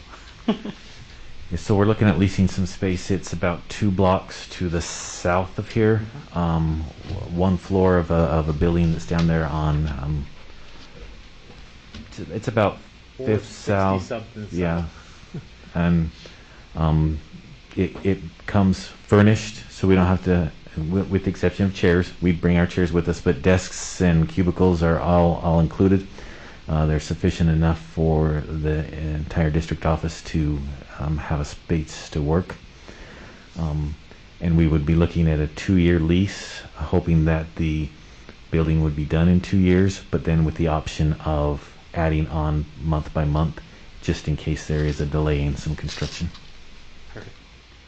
You know, if I might add, Alan, there's also a component to lease that we can move in sooner if we need to, so we could strategically start people earlier and do it in stages as well, which might be effective. And it was certainly the most key turnkey approach. It was we've looked at over the last few years dozens of buildings, and this will be the most easiest to meet the needs of our district. And also keeping the building central, because there were some locations out by the airport and others, and we thought for our stakeholders, employees, and others that we wanted to stay somewhere around where we are currently located. Oh, sorry. Yes, go ahead, Christy. Alan or Paul, do you anticipate that that everybody in the district office would move to the new lease space, or are you looking at dispersing some departments in different buildings that we currently have? There are sufficient offices and cubicles that we could move everybody in this building into the lease space, so we wouldn't have to disperse anybody. And when are you thinking about going out to bid for the rebuild? I wish I had could see the future. Certainly any time after, starting in January, we're going to be working with both the architects, the contractors and things. We have potentially a sit down with the contractor that's doing some building in close proximity in the valley to ascertain what we think will be the best strategy for going out. We also have a couple other things we've got to work out with purchasing and stuff. We have to be very strategic about this contract. Most folks, I'm probably giving more information than you want, but most folks right now, your price is good for the cost of materials and things like for 24 hours. So we got to be very strategic. But anyways, that's a long answer. The short answer is we anticipate January or February-ish right in there, maybe March at the latest. Okay. All right. Any other discussion from the board?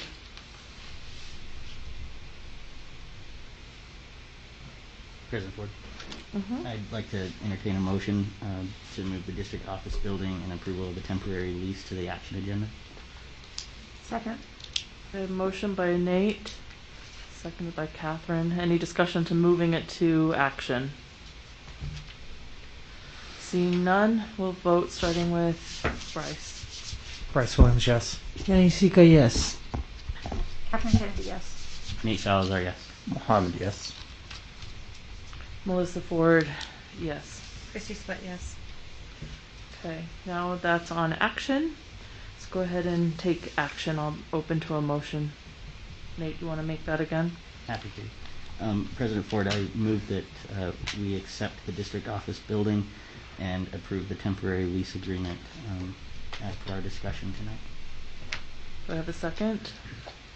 I'll second. Okay, seconded by Christy. All right, we'll start. Any discussion to the motion? We'll start voting with you, Christy. Christy Sweat, yes. Melissa Ford, yes. Mohammed, yes. Nate, yes. Catherine Kennedy, yes. Jenny Sika, yes. Bryce Williams, yes. All right, thank you. We will now move to discussing the McKinney-Vento specialist new position. If I'd like to do number 3, McKinney-Vento, and the new legal position kind of together, just to help save a little bit of time. Okay. So the district received an ESSER grant from the State Board of Education specifically for homeless, and what the Student Services Department has requested is that they hire a position that's good for 2 years, and funding that position would come from that grant, as well as Title I funds that are set aside specifically for homeless services, and money that's in their current budget that is not used. And then the legal position, we have one legal counsel of the district at times is very overwhelmed with the services we're asking her to provide. So we are requesting to create a junior legal counsel position. The funding for that will come from current resources, largely from property tax growth over the last year. Thank you, Alan. Any discussion from the board? Would this McKinney-Vento position specialist for 2 years be assigned to work with Mr. Harmon? I was assuming so. I'm curious about how hard you think it might be to hire for a 2-year position. Well, it'll have its challenges. I don't know if Mike's got some ideas of. Yeah, I'd love to know what you think about this, Mike. Certainly our intention to find other resources to continue funding that Continue, position. We know okay. we have guaranteed funds for 2 years. With the Title I set aside that Alan explained, there is money designated specifically for homeless students. And we currently had a part-time position. It was 20 hours a week, but we couldn't fill it. So we do have some money already budgeted, and then by using some of the set-aside money in a different way, we think we can continue this ongoing, but it's not guaranteed. So it's guaranteed for 2 years. Minnie and I are very confident that we can continue it on. That's our goal. So it'll be an ongoing position, but right now the funding is for 2 years. Thanks, Mike. Absolutely. Any other questions for Mike while he's standing here? Yeah. Just have a seat. I just want to sit at the big table. They have the kids' chairs in the back. Christy? Mike, thank you. That was very Absolutely. impassioned. I appreciate that. So I think this is a great idea. You know, I think that always having help for you is important because I know that we can't duplicate you. So, you know, having somebody else help. I think that I would like to request, if we could, instead of waiting the 2 years, that we do a check-in at 18 months so that we can start looking to see and make sure that those funds are identified.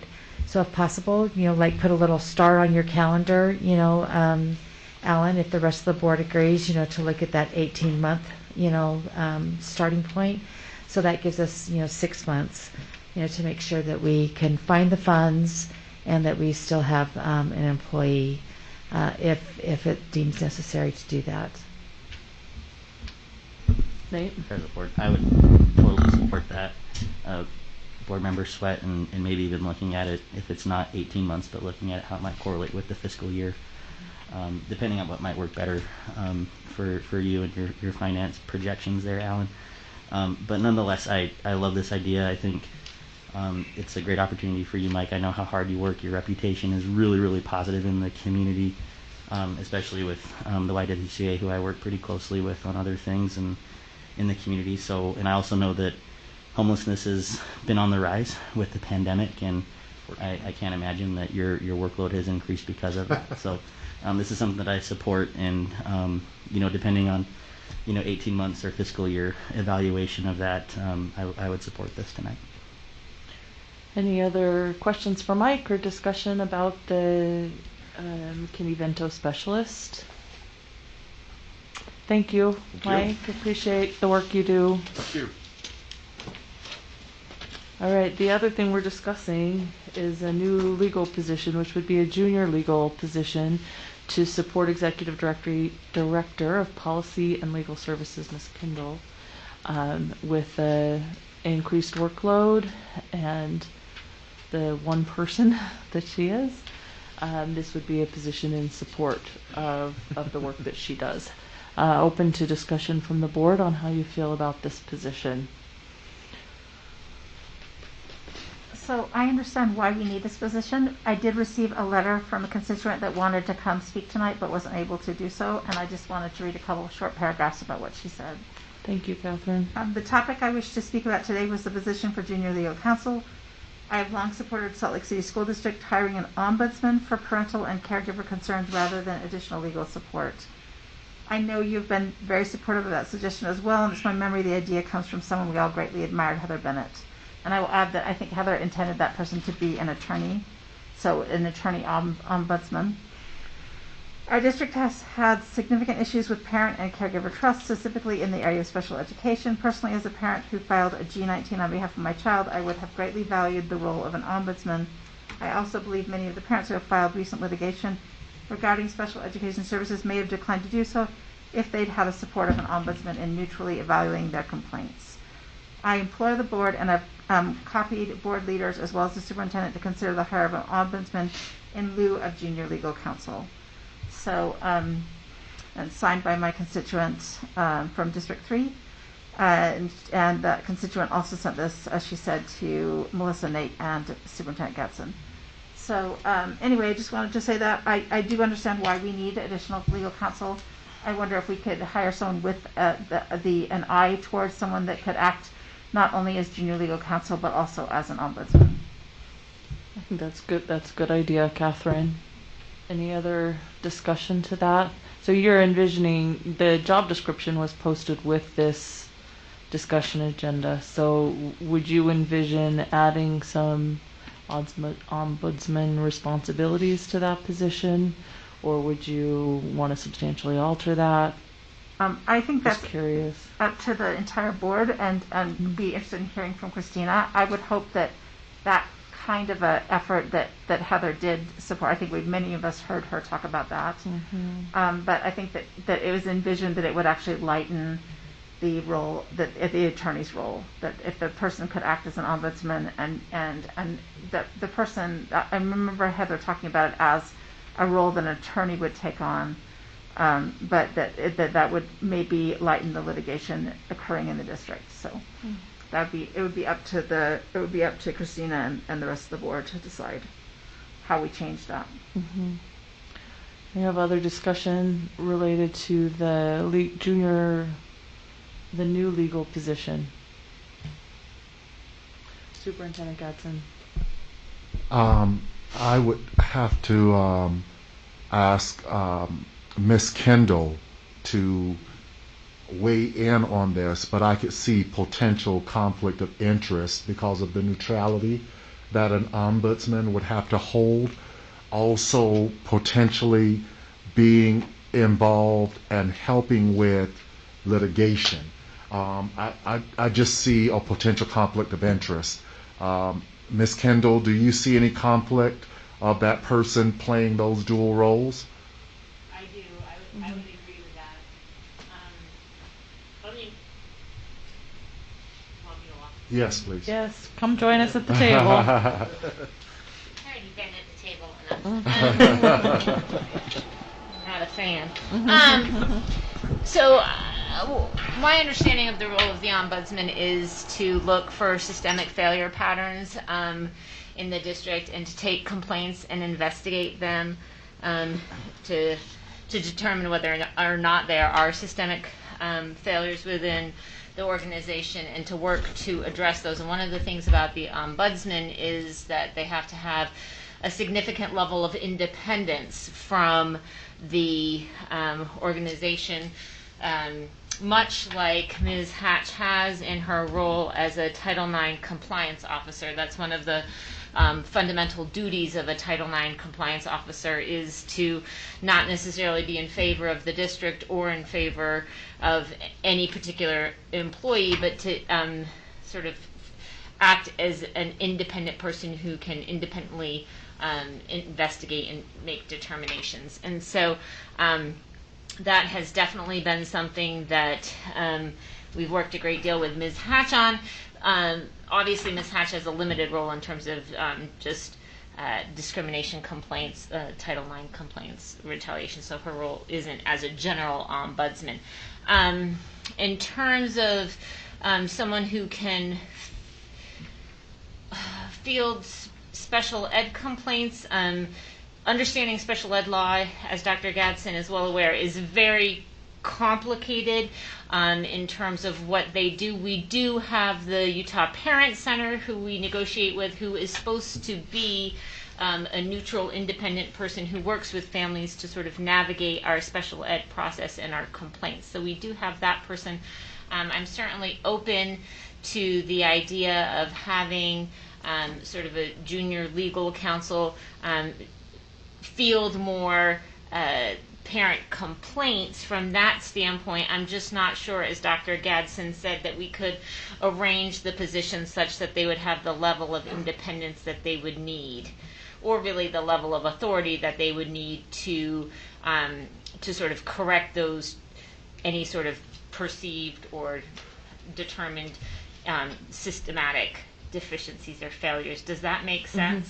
Is that what you were thinking as well, Dr. Gadsden?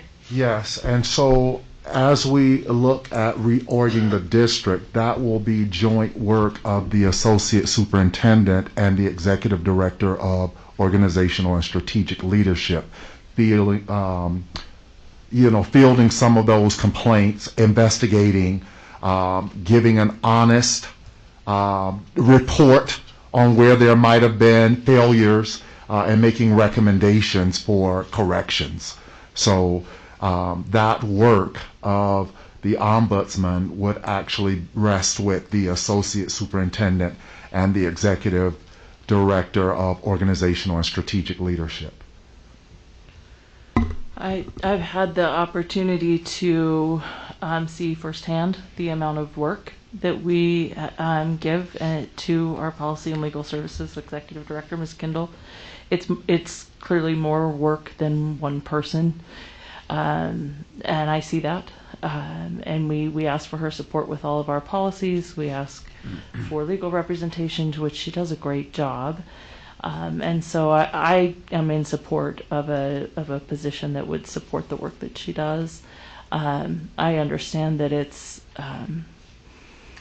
we're always looking to be good fiscal stewards, and it would certainly be nice if we didn't have as much work, but I think we always will when we're looking at the policies and making sure we're compliant, and all the work that she's done on student fees, and you can just sort of go on, and I wonder if there's a way to look at this where we get started and we assess then in a year, in 2 years, like we were talking about for this McKinney-Vento position. Is this something that is helping you lighten the load?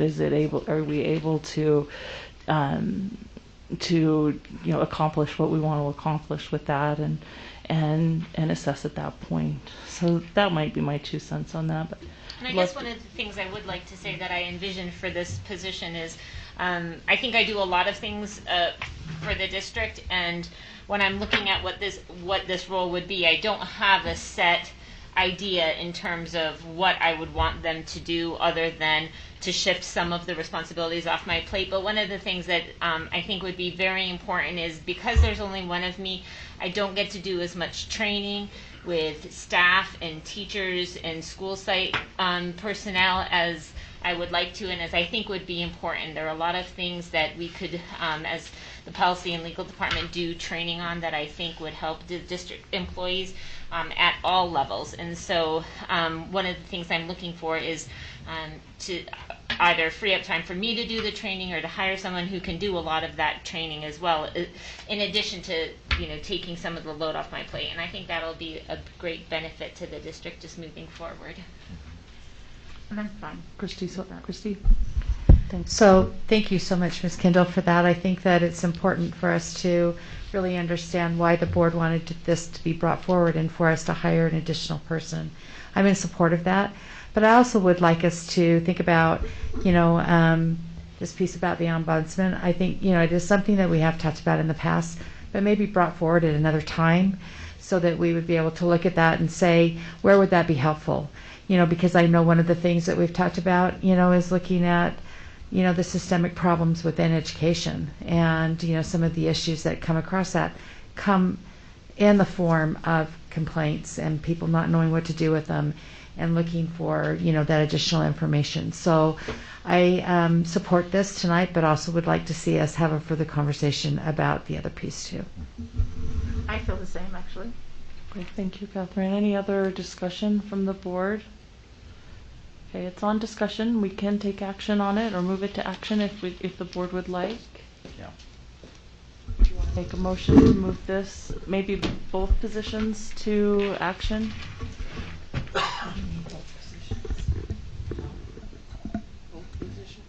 So the McKinney-Vento specialist position and a new legal position. Well, we need to do them separately, right? Yes, let's do that. Okay. I'll do the McKinney-Vento one. I move that we move the McKinney-Vento specialist new position to our action agenda. Do I have a second? I second.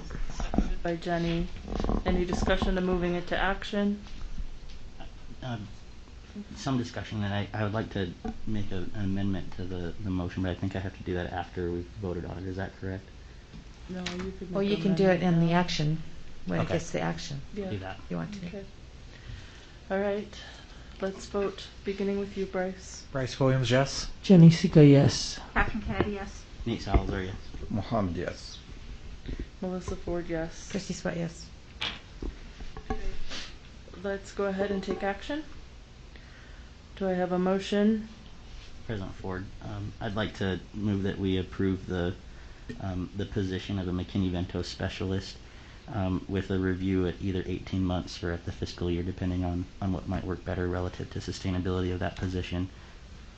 I second that.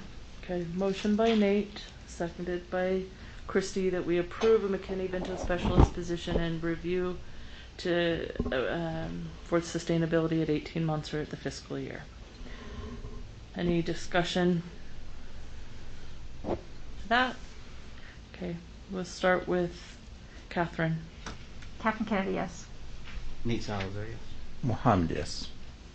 Melissa Ford, yes. Christy Sweat, yes. Bryce Williams, yes. Jenny Sika, yes. Okay. All right, the next item is, we're still talking about the new legal position, and I'm open to a motion to move that to action.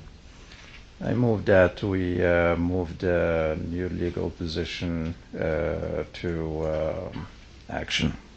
Okay, do I have a second? Second. Second by Bryce. All right, any discussion to moving to action? Okay, we'll start with you, Christy. Christy Sweat, yes. Mohammed, yes. Let's see. It's Nate Salazar. Catherine Kennedy, yes. Jenny Sika, yes. I skipped myself. Go ahead, Bryce. Bryce Williams, yes. Melissa Ford, yes. Sorry, I'm getting tired. All right, now it's on action. I'm open to a motion to take action on the new legal position. I move that we accept the new legal position. Do I have a second? Second. Second by Mohammed. Okay. Any discussion to the motion? Okay, we'll start with you, Bryce. Bryce Williams, yes. Jenny Sika, yes. Catherine Kennedy, yes. Nate Salazar, yes. Mohammed, yes. Melissa Ford, yes. Christy Sweat, yes. Okay, and that motion carries. Thank you. The next item for discussion is a board member financial audit request process. This is something that the board has requested of our business administrator to help initiate a process for board members to request a financial audit. If the board is amenable to this process, we can make changes to it and discuss it. This is something that I'm not necessarily sure we have to take action on, although we could. But something I want the board to have the opportunity to discuss. And I'll start with Business Administrator Kersley to explain the process. All right, so process is laid out on the agenda. Submit any request in writing to both superintendent and business administrator. This is for a financial audit or review of in a particular area. The request will be reviewed, and we'll try and estimate how much time and resources it will take. If the time and resources are minimal, the request will be completed and a report will be sent to the entire board. If the time and resource required will be substantial, the request will be brought to the Board Finance Committee for further discussion. And then if the Board Finance Committee approves the request, it will be completed and a report will be sent to the entire board.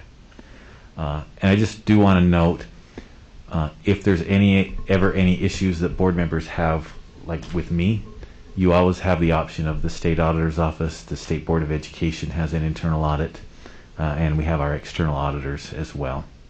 And that's not addressed in this, but I just wanted to make sure you were aware of that.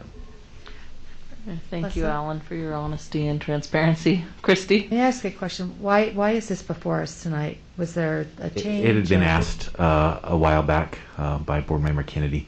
The process, if a board member wanted to look at something, what would that process be? So that's why we laid it out. Is this a process that is in an administrative procedure or a policy in any way, shape, or form? It's just a process that you've put together as Correct. RBA? Yep. Okay, thank you. And This was something that we asked Alan to put together. Right, as a board. I think it's important for it to be stated in our Yes. public meeting. Thank you, Christy. I appreciate that. And I would like to ask that there be a time thing for number 2. And also I would want that the request brought to the entire board for further discussion in closed session if necessary. So those are the 2 changes that I would request on this. So that would that be in addition to the Board Finance Committee or No, instead just to of? the entire board. The entire board? Yeah, I mean, that's a choice that the entire board should make, not just the finance committee, not just a minority of the board. How does the board feel about that? Well, the board is the fiscal agent. Right. You know, so I think that is a reasonable request. Mhm. You know, I think the finance committee is a subcommittee, and it's fine for it to go there, but I think that it should also, you know, noting that the board is the fiscal agent for the district. That, Well, I appreciate Yeah. that. I think what I would suggest is that it could go to the finance committee, and if the finance committee approves of that, it would be something that they would be that would then just happen. But if the finance committee kind of says, well, we don't really think we should do this, it would come to the whole board for a decision at that point. So similar to the policy committee makes changes to policies, and sometimes they come on consent and sometimes they come to the whole board to review. Right. It would be similar to that. The policy committee would make a recommendation. Well, except for the fact that the board meets every 2 weeks, and the policy committee doesn't meet sometimes for 2 months. Yeah, and that kind of comes So- back to the timeliness of That's what you're right. talking and about. so sometimes if we had something that we wanted to be done in a timely way, that's one of the reasons why I think it should go to the entire board. And if it's going to go to the finance committee and the finance committee is going to say yes, then it doesn't matter whether it goes to the whole board. And if it's going to say no, it's going to come to the whole board anyway. So I don't see why that we need that step. Well, and many of the requests will be made to the business administrator and the superintendent, and they will be honored because they don't take a lot of time. It's just information that the board needs. We as board members need to do our jobs, and then that information goes out to the whole board that is given. So it. I mean, I think I anticipate that most. So I of the think time I'm those going to walk my thinking back, Melissa. I'm sorry, because I just started thinking about how we do things on policy, which should be similar to what we do in finance, which is it does come to the board first. You know, a discussion about should we look at this policy? Is there an issue around it? Should something be changed? Then it goes by direction of the board to the policy committee, and then the policy committee circles back. So I guess if we want to try and follow that same process, that if there's a request about an audit, that you have it come to the board discuss it. If it's thrown back to the finance committee, I don't know, that might be a way of us looking at it, you know, following that same process. So rather I didn't than- even think about that until you said that about the policy committee. So Well, it could, yeah. It sounds like we can maybe have some work on this too, but maybe the request comes to the board. Is it discussion for the board? And, Nate? and if it needs to be a closed session thing, then it could be a closed session thing. And also, I really would like to have a time, you know, the thing is sometimes these may need to be timely, and I'd really like to see a time frame. See, what I don't want it to do is be extended outward. Okay. Nate? Yeah, let me get to my timer here. Sorry about that. No, I like the idea of thinking about this through process and how we you know really have a precedent for how these, not necessarily specifically an audit, but just kind of how we do business in general. So I appreciate that, Board Member Sweat, and also appreciate the timeliness that you're pointing out that's necessary for some of these topics too in this regard, Board Member Kennedy. But I also it makes me a little nervous about this type of process not being written into our policies, either board or district, just relative to how these types of concerns are, can be raised, or the type of concerns that it can raise within the individual or the institution within our district that might be in question. So I would just want to make sure that we're covering all of our bases relative to liability or concerns that folks might have when these types of requests or audits come in, and would like to see policy kind of dive into this a little bit more, and bring back some more specific recommendations and processes if the board is amenable to that. Maybe the policy subcommittee, along with you, Alan, could work on a policy and then give it to the policy committee to review and bring it to the board. Sorry, y'all. Yay. Could I maybe ask a clarifying question before? And it would probably be answered in our meeting anyway, in the committee. But would a financial audit request actually fall under closed? Ms. Kendall? I don't think so. I don't think so. Just a request? Is that what you're saying? Mm-hmm. I don't A know. discussion A of the discussion. board It about wouldn't- a financial. I can pull it up, The but training, I don't think so. Yeah, I just thought the training. I just don't want to add closed if it can't be closed. No, I'm not clear. Well, I If can it's pull it about up. a specific person. Yeah, that could be it. Okay, so we'll talk about it in policy policy. committee. And the we know finance what committee, we're looking at. yes, and Okay. come up with, I think that the bones of this are really good. So thank Yes. you, Alan, for putting it Yes. together, and I just think the board will spend a little more time tweaking it. And I would add to Catherine's comments about the amount of time for the audit.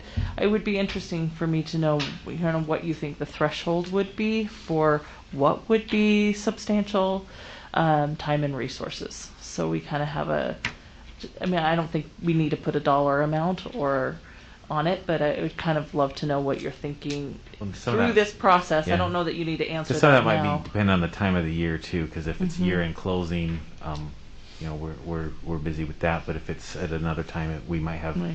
staff Okay. more readily available. So that could certainly be fluid, but it might be nice to have a general standard of what that takes. Okay, so I think we'll send that back to the board committees to work on. Does that sound fair, board members? Okay. All right. Thanks, Alan. Thank you. Thank you, Alan. For making more work for us. All right, the next Fair play. item for discussion is the ACT asynchronous day. I'm assuming that's Dr. Taylor? That's correct, President Ford. Thank you. Good evening again. Thank you for joining us. So, board members, you have a letter here from Dr. Taylor, and if you want to say anything about that, we can open it for discussion. Well, through collaboration with our respective high schools, it was discovered that this practice was in place. When we began to examine the practice, we saw that board approval had not been secured for it in the past. Aligning the practice with the expectation, we're bringing it before the board for your approval so we can move forward with it. All right. Any discussion from board members about this? Christy?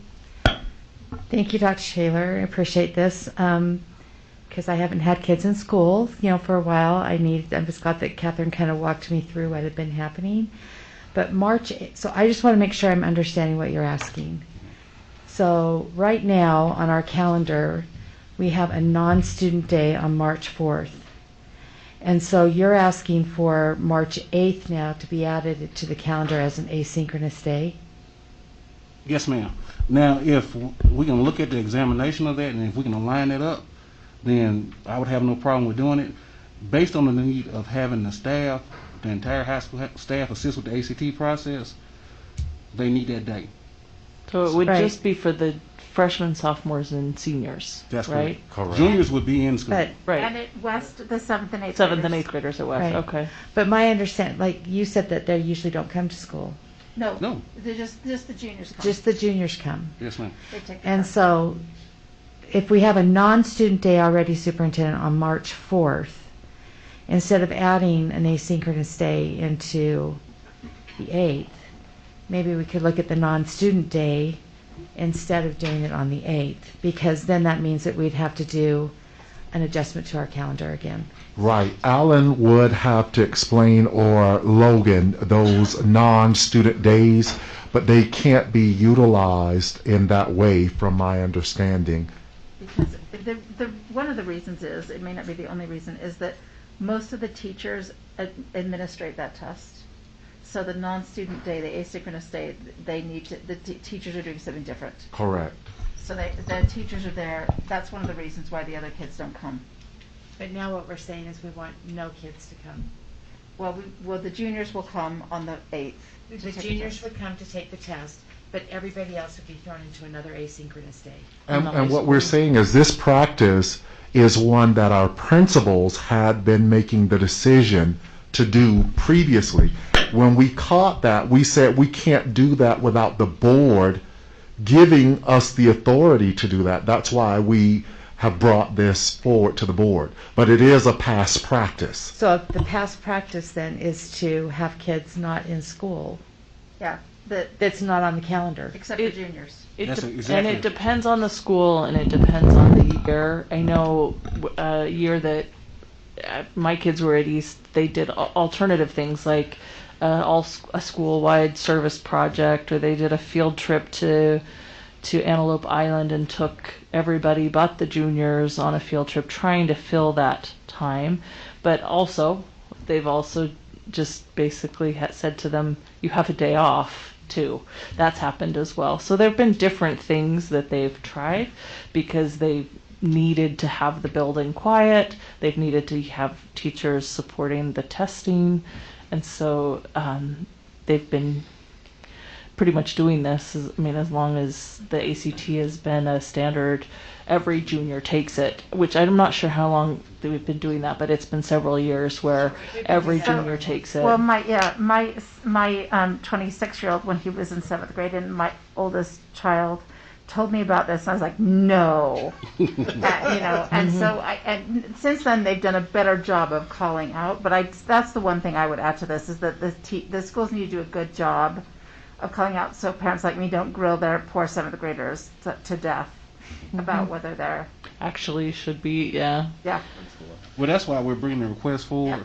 So once we secure board approval, if we secure board approval, then we will make sure all the appropriate communications go out immediately to parents so they know. Yes.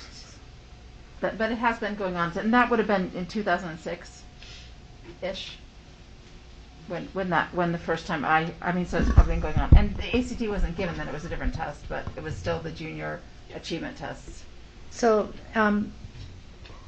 Dottie, so when you're looking at your calendar and you get this from home, does it show that as a student, as a parent, do you see that your kids aren't going to be going to school and it's not on the school calendar, but it's on the district calendar, but it is on the school calendar written that way?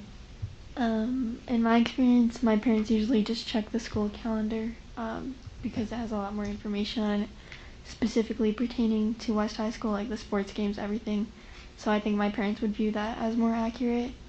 I have been the junior who has taken the ACT, and I have been the 7th grader who has been out of school. And I was harassed by my mom the first time I was in school.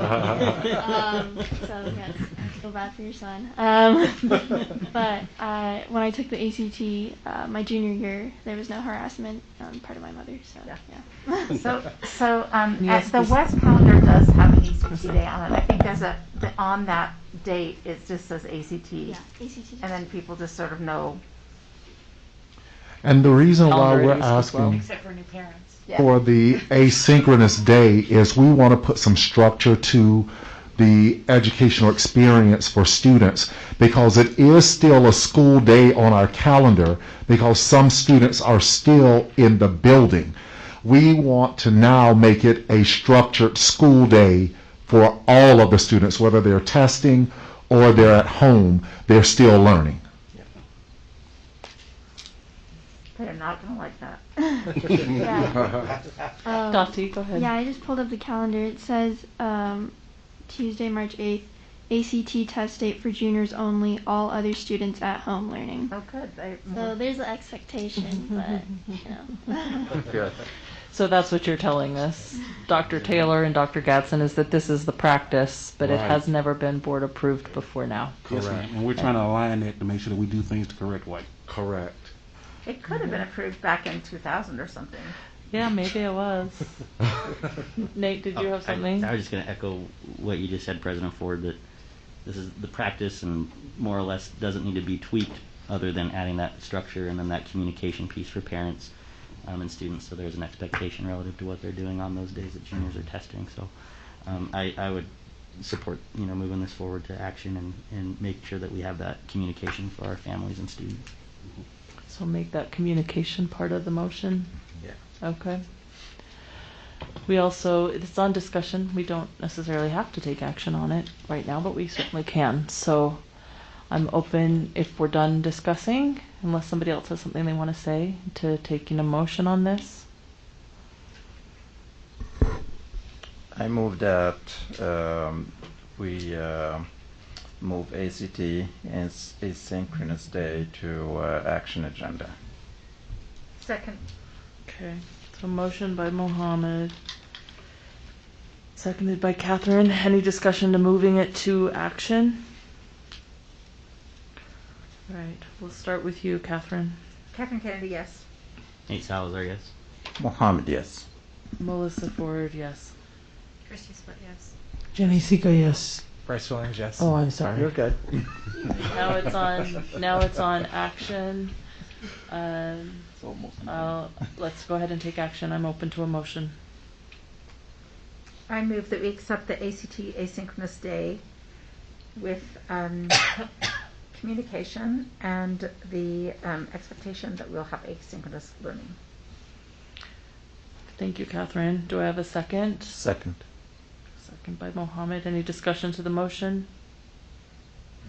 We'll start with you, Christy. Christy Split, yes. Melissa Ford, yes. Mohammed, yes. Nate, yes. Catherine Kennedy, yes. Jenny Seeker, yes. Bryce Williams, yes. Thank you. All right.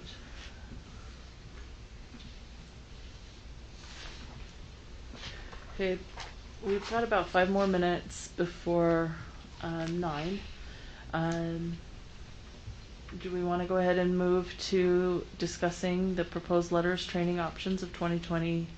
Yes, let's go ahead and move forward with the proposed letters training options of 2022-2023. Dr. Hall.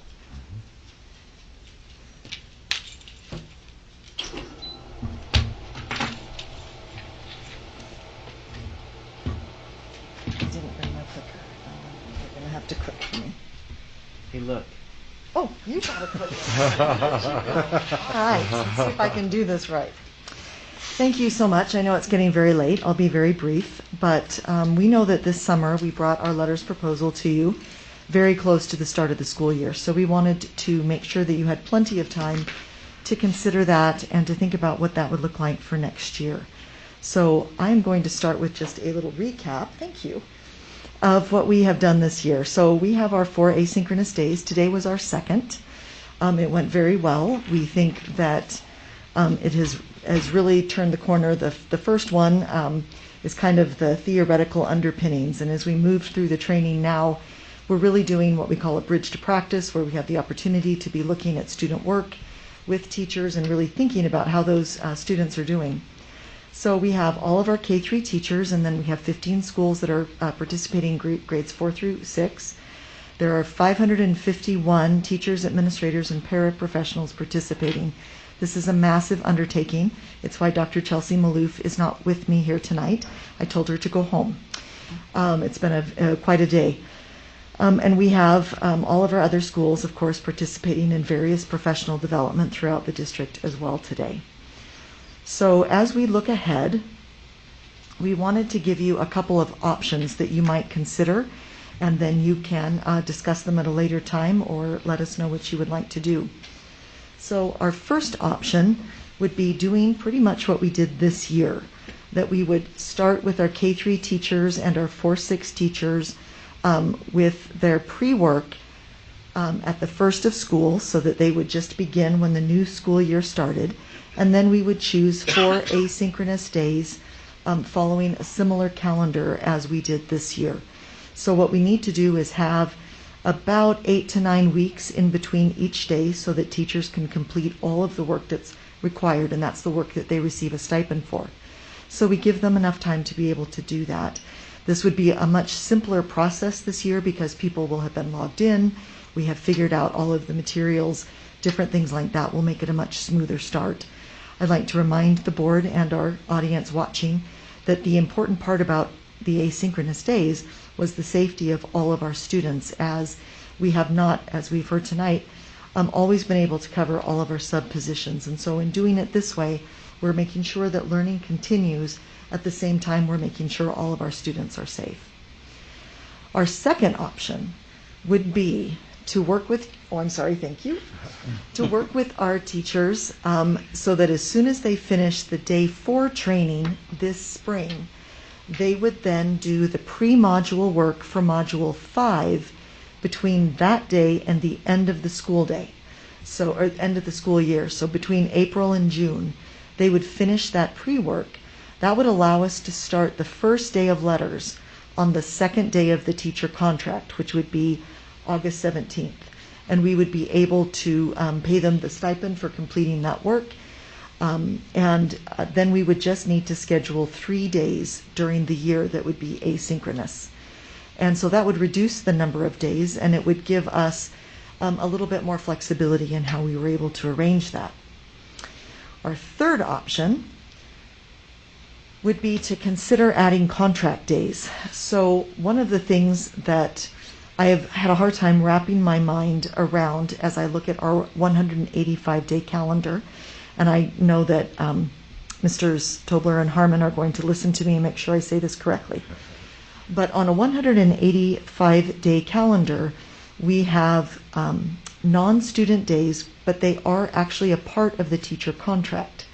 So if you add up the number of days that are actually that have students there, for elementary teachers, that's 182 days. And so we have to be careful where we choose those non-student days because they're compensatory for things like our back-to-school nights and different events like that that teachers attend. So that makes it difficult for me, or it makes it impossible for me to put a paid day on top of a paid day. That would be double dipping. So we would need to think about a couple of things if we were adding contract days. So we would preferably do the same thing as we would in option 2, where we would start at the, as soon as the 4th module has been completed, we would start with the 5th module, do the first day on the second day of the teacher contract, and then we would look at 3 additional days.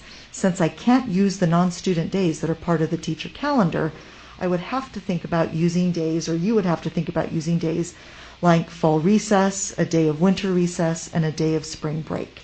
Those would be days that teachers are currently not being paid.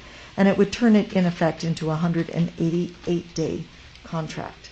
And again, the prices, or the cost of that, which Mr. Kearsley has helped me to work out, would be about $284,000 a day for our 551 teachers who are participating, or just about $8.5 million to do that for all 3 days. 854,000. I'm sorry, 854,000. I know, when I get numbers that big, I kind of misplace my commas sometime.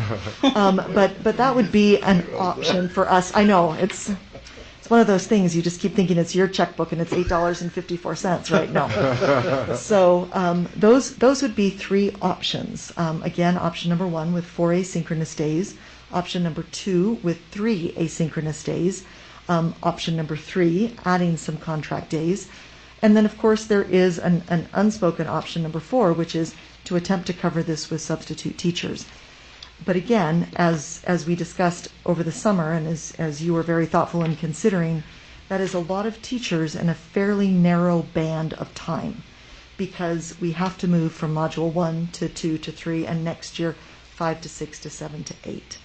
So again, we are just on the discussion agenda tonight, so we just wanted to bring this to you and see if there are any questions that we could answer for you now before you, or as you consider this decision. Thank you, Dr. Hall. I'd like to recommend that we ask our questions, but that because this is a lot of information and a lot for us to think about, that we do Absolutely not take action on it tonight. Thank you. But let's ask questions if you've got them. Christy? Thank you so much, Dr. Hall, for being here tonight. It's been a long day for you. I appreciate it, and please tell Chelsea how much we appreciate her too. So option 1 is basically just business as usual, right? And so my question about option 2, is that too long of a time between June to November where, there wouldn't be any professional development between there? We have talked about that, because what would happen is they would do the bridge to practice and complete the module work. Okay. And then they would actually have that first day in August. So the gap would actually be from June to August. From June to which August. is, yes, so they would finish the work for 5 and then have the 5th day, because the USBE trainers can only come on a contract day. They can't come during the summer, because we've asked that question. So it would be a June to August between the work. However, the bridge to practice pieces, the student work, is artifacts. And so they would be able to bring those artifacts with them. And we might do just a little build-in on the day before or the morning of to say, let's pull out our folders and reacquaint ourselves with our artifacts, or some things like that that would make sure that everybody was ready to participate on the day 5 training. So even from August to November, you're comfortable with that much time in between? It wouldn't be August to November. It would be... Well, I mean, your second day of asynchronous. Oh, I'm sorry. The first day December of training 1st. would be August 17th. August 17th. Mhm. Right there. I And see that. Yes, and then they would start the module 6 work, so brand new work. So brand new work on November 1st. Yes. Okay, got it. Yes. Okay. Yes. All right, Thank that you. makes That's a good sense. clarification. Yes, Okay, because that makes because sense. we have talked about that gap from the end of June to the beginning of the year, but Okay. It- That it makes was- that makes total sense. we think we can bridge that gap. Okay. And then option 3, Alan, how are we paying for that? That would have to come out of reserves. Out of reserves? Okay. All right, so thank you for that. And then my last thing is so I always think about fidelity of the program, and you have 12 schools that aren't participating in 4 through 6. What's the con of that, and what's the pro of that? Because I worry about those kids that have all gone K through 3, and then all of a sudden in that school 4 through 6, there's nothing, that continues that. The lettering program, or the letters program, is that how you Yes, say it? yeah, the letters program. So, what's the con of that? What's the pro of that? Should that have been something that we said, nope, everyone's doing it K through 6? Kind of walk through that for a minute. That's a great question. Thank you. We know that the foundational reading occurs really K1, 2, 3. Where we love having our schools that are doing our 4, 5, 6 are for those readers that might have developed their reading ability slowly or need some more support with that, because again, it's a very developmental skill and not everybody hits those milestones at the same way or the same time. We really would love to see all of our teachers K6 with that training. We might have asked you to push that a little harder, except we weren't sure we had the capacity to do it. The 4-6 teachers are being trained by our own trainers here in the district. And we have 7 certified letters trainers. And because we can only put 40, it's either 30 or 40 that just left me right now, people in a room at a time for the training, that is actually the capacity that we had. So what we might like to do in the future is continue to train in a wave and provide the letters training for all new K3 teachers that come into our district and our 4-6 teachers that haven't had the opportunity yet as we move through the ongoing time. Because we do have trainers that we could do that without incurring the expense of working with USBE for it. Okay, so my last question is that, if you have a school in the 12 that it's a split, where some kids are doing okay and some kids aren't, then how do you identify that, and what would be the resources, for those kids? Would it just be the same, reading coaches, whatever? What would that look like in those 12 schools? So what this is really doing is preparing those teachers to work on an individual or small group way to be able to identify and get to the root causes of some of those reading difficulties. And so what we might see is some more teacher collaboration between especially grades 2 and 3 and 4 and 5. I would love to see that become part of a cross-grade PLC conversation where teachers are saying, I had this student last year, this is what I identified, here were some of the things that we're working to make progress with him, and that teachers would begin to cross-train that way.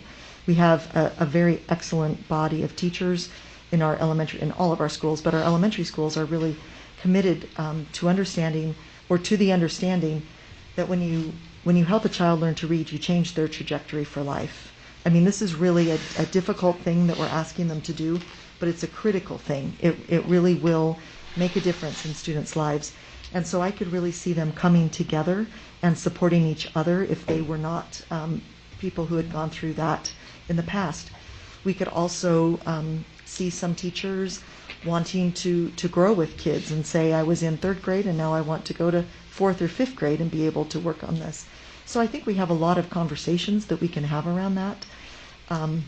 It's a marvelous thing to have our K3, our core group done. Probably our first concern, if money were an option, would be to continue to make sure that any new K3 teachers to our district had the opportunity to go through this, because those are the most critical years. And then we're also working with all of our academic coaches to go through this training, and there'll be another support to those 4-6 teachers if they haven't completed the training. Thank you so much. Thank you. Thank you, Dr. Hall. Are there any other questions about this? I think board members will take the opportunity to think through everything you've talked about tonight, and we'll bring this back at a future time. Thank you very much. Thank you, Dr. Hall. Thank you, Dr. Hall. Okay. Following our board meeting guidelines, where we're trying to keep board meetings to 3.5 to 4 hours, we've now hit that 4 hours. I'm open to a motion to table the rest of the items on the agenda if the board would like to do that. I move that we table the items on the agenda. I move that we consider the next item and then table the final 2. Okay. Yes, yeah. At a previous meeting, we discussed the Council of Great City Schools, and that if we were going to make a decision to join, it would have to be at this meeting because we have to send a signed letter to them for their January meeting, and we won't be meeting again before their membership meeting. So I just ask the board to consider that item. It's on discussion because the board asked to study the National School Board Association's program and then have us bring this back. So I just wanted to put that forward. Okay. The motion on the table is that we discuss item 8 and table item 9 and 10. And then you've heard the superintendent's request that we also discuss the Council of Great City Schools. But I'm looking for a second on the motion to table. Right. A second. Okay. So that's not a debatable motion, is that right, parliamentarian? Correct. So let's go ahead and vote on the motion. And we start with you, Bryce. Bryce Williams, yes. Jenny Sika, yes. Catherine Kennedy, yes. Nate Salazar, no. Mohammed, no. Melissa Ford, yes. Christy Sweat, yes. Okay, that passes. So we will discuss the teacher absence discussion and personal leave proposal.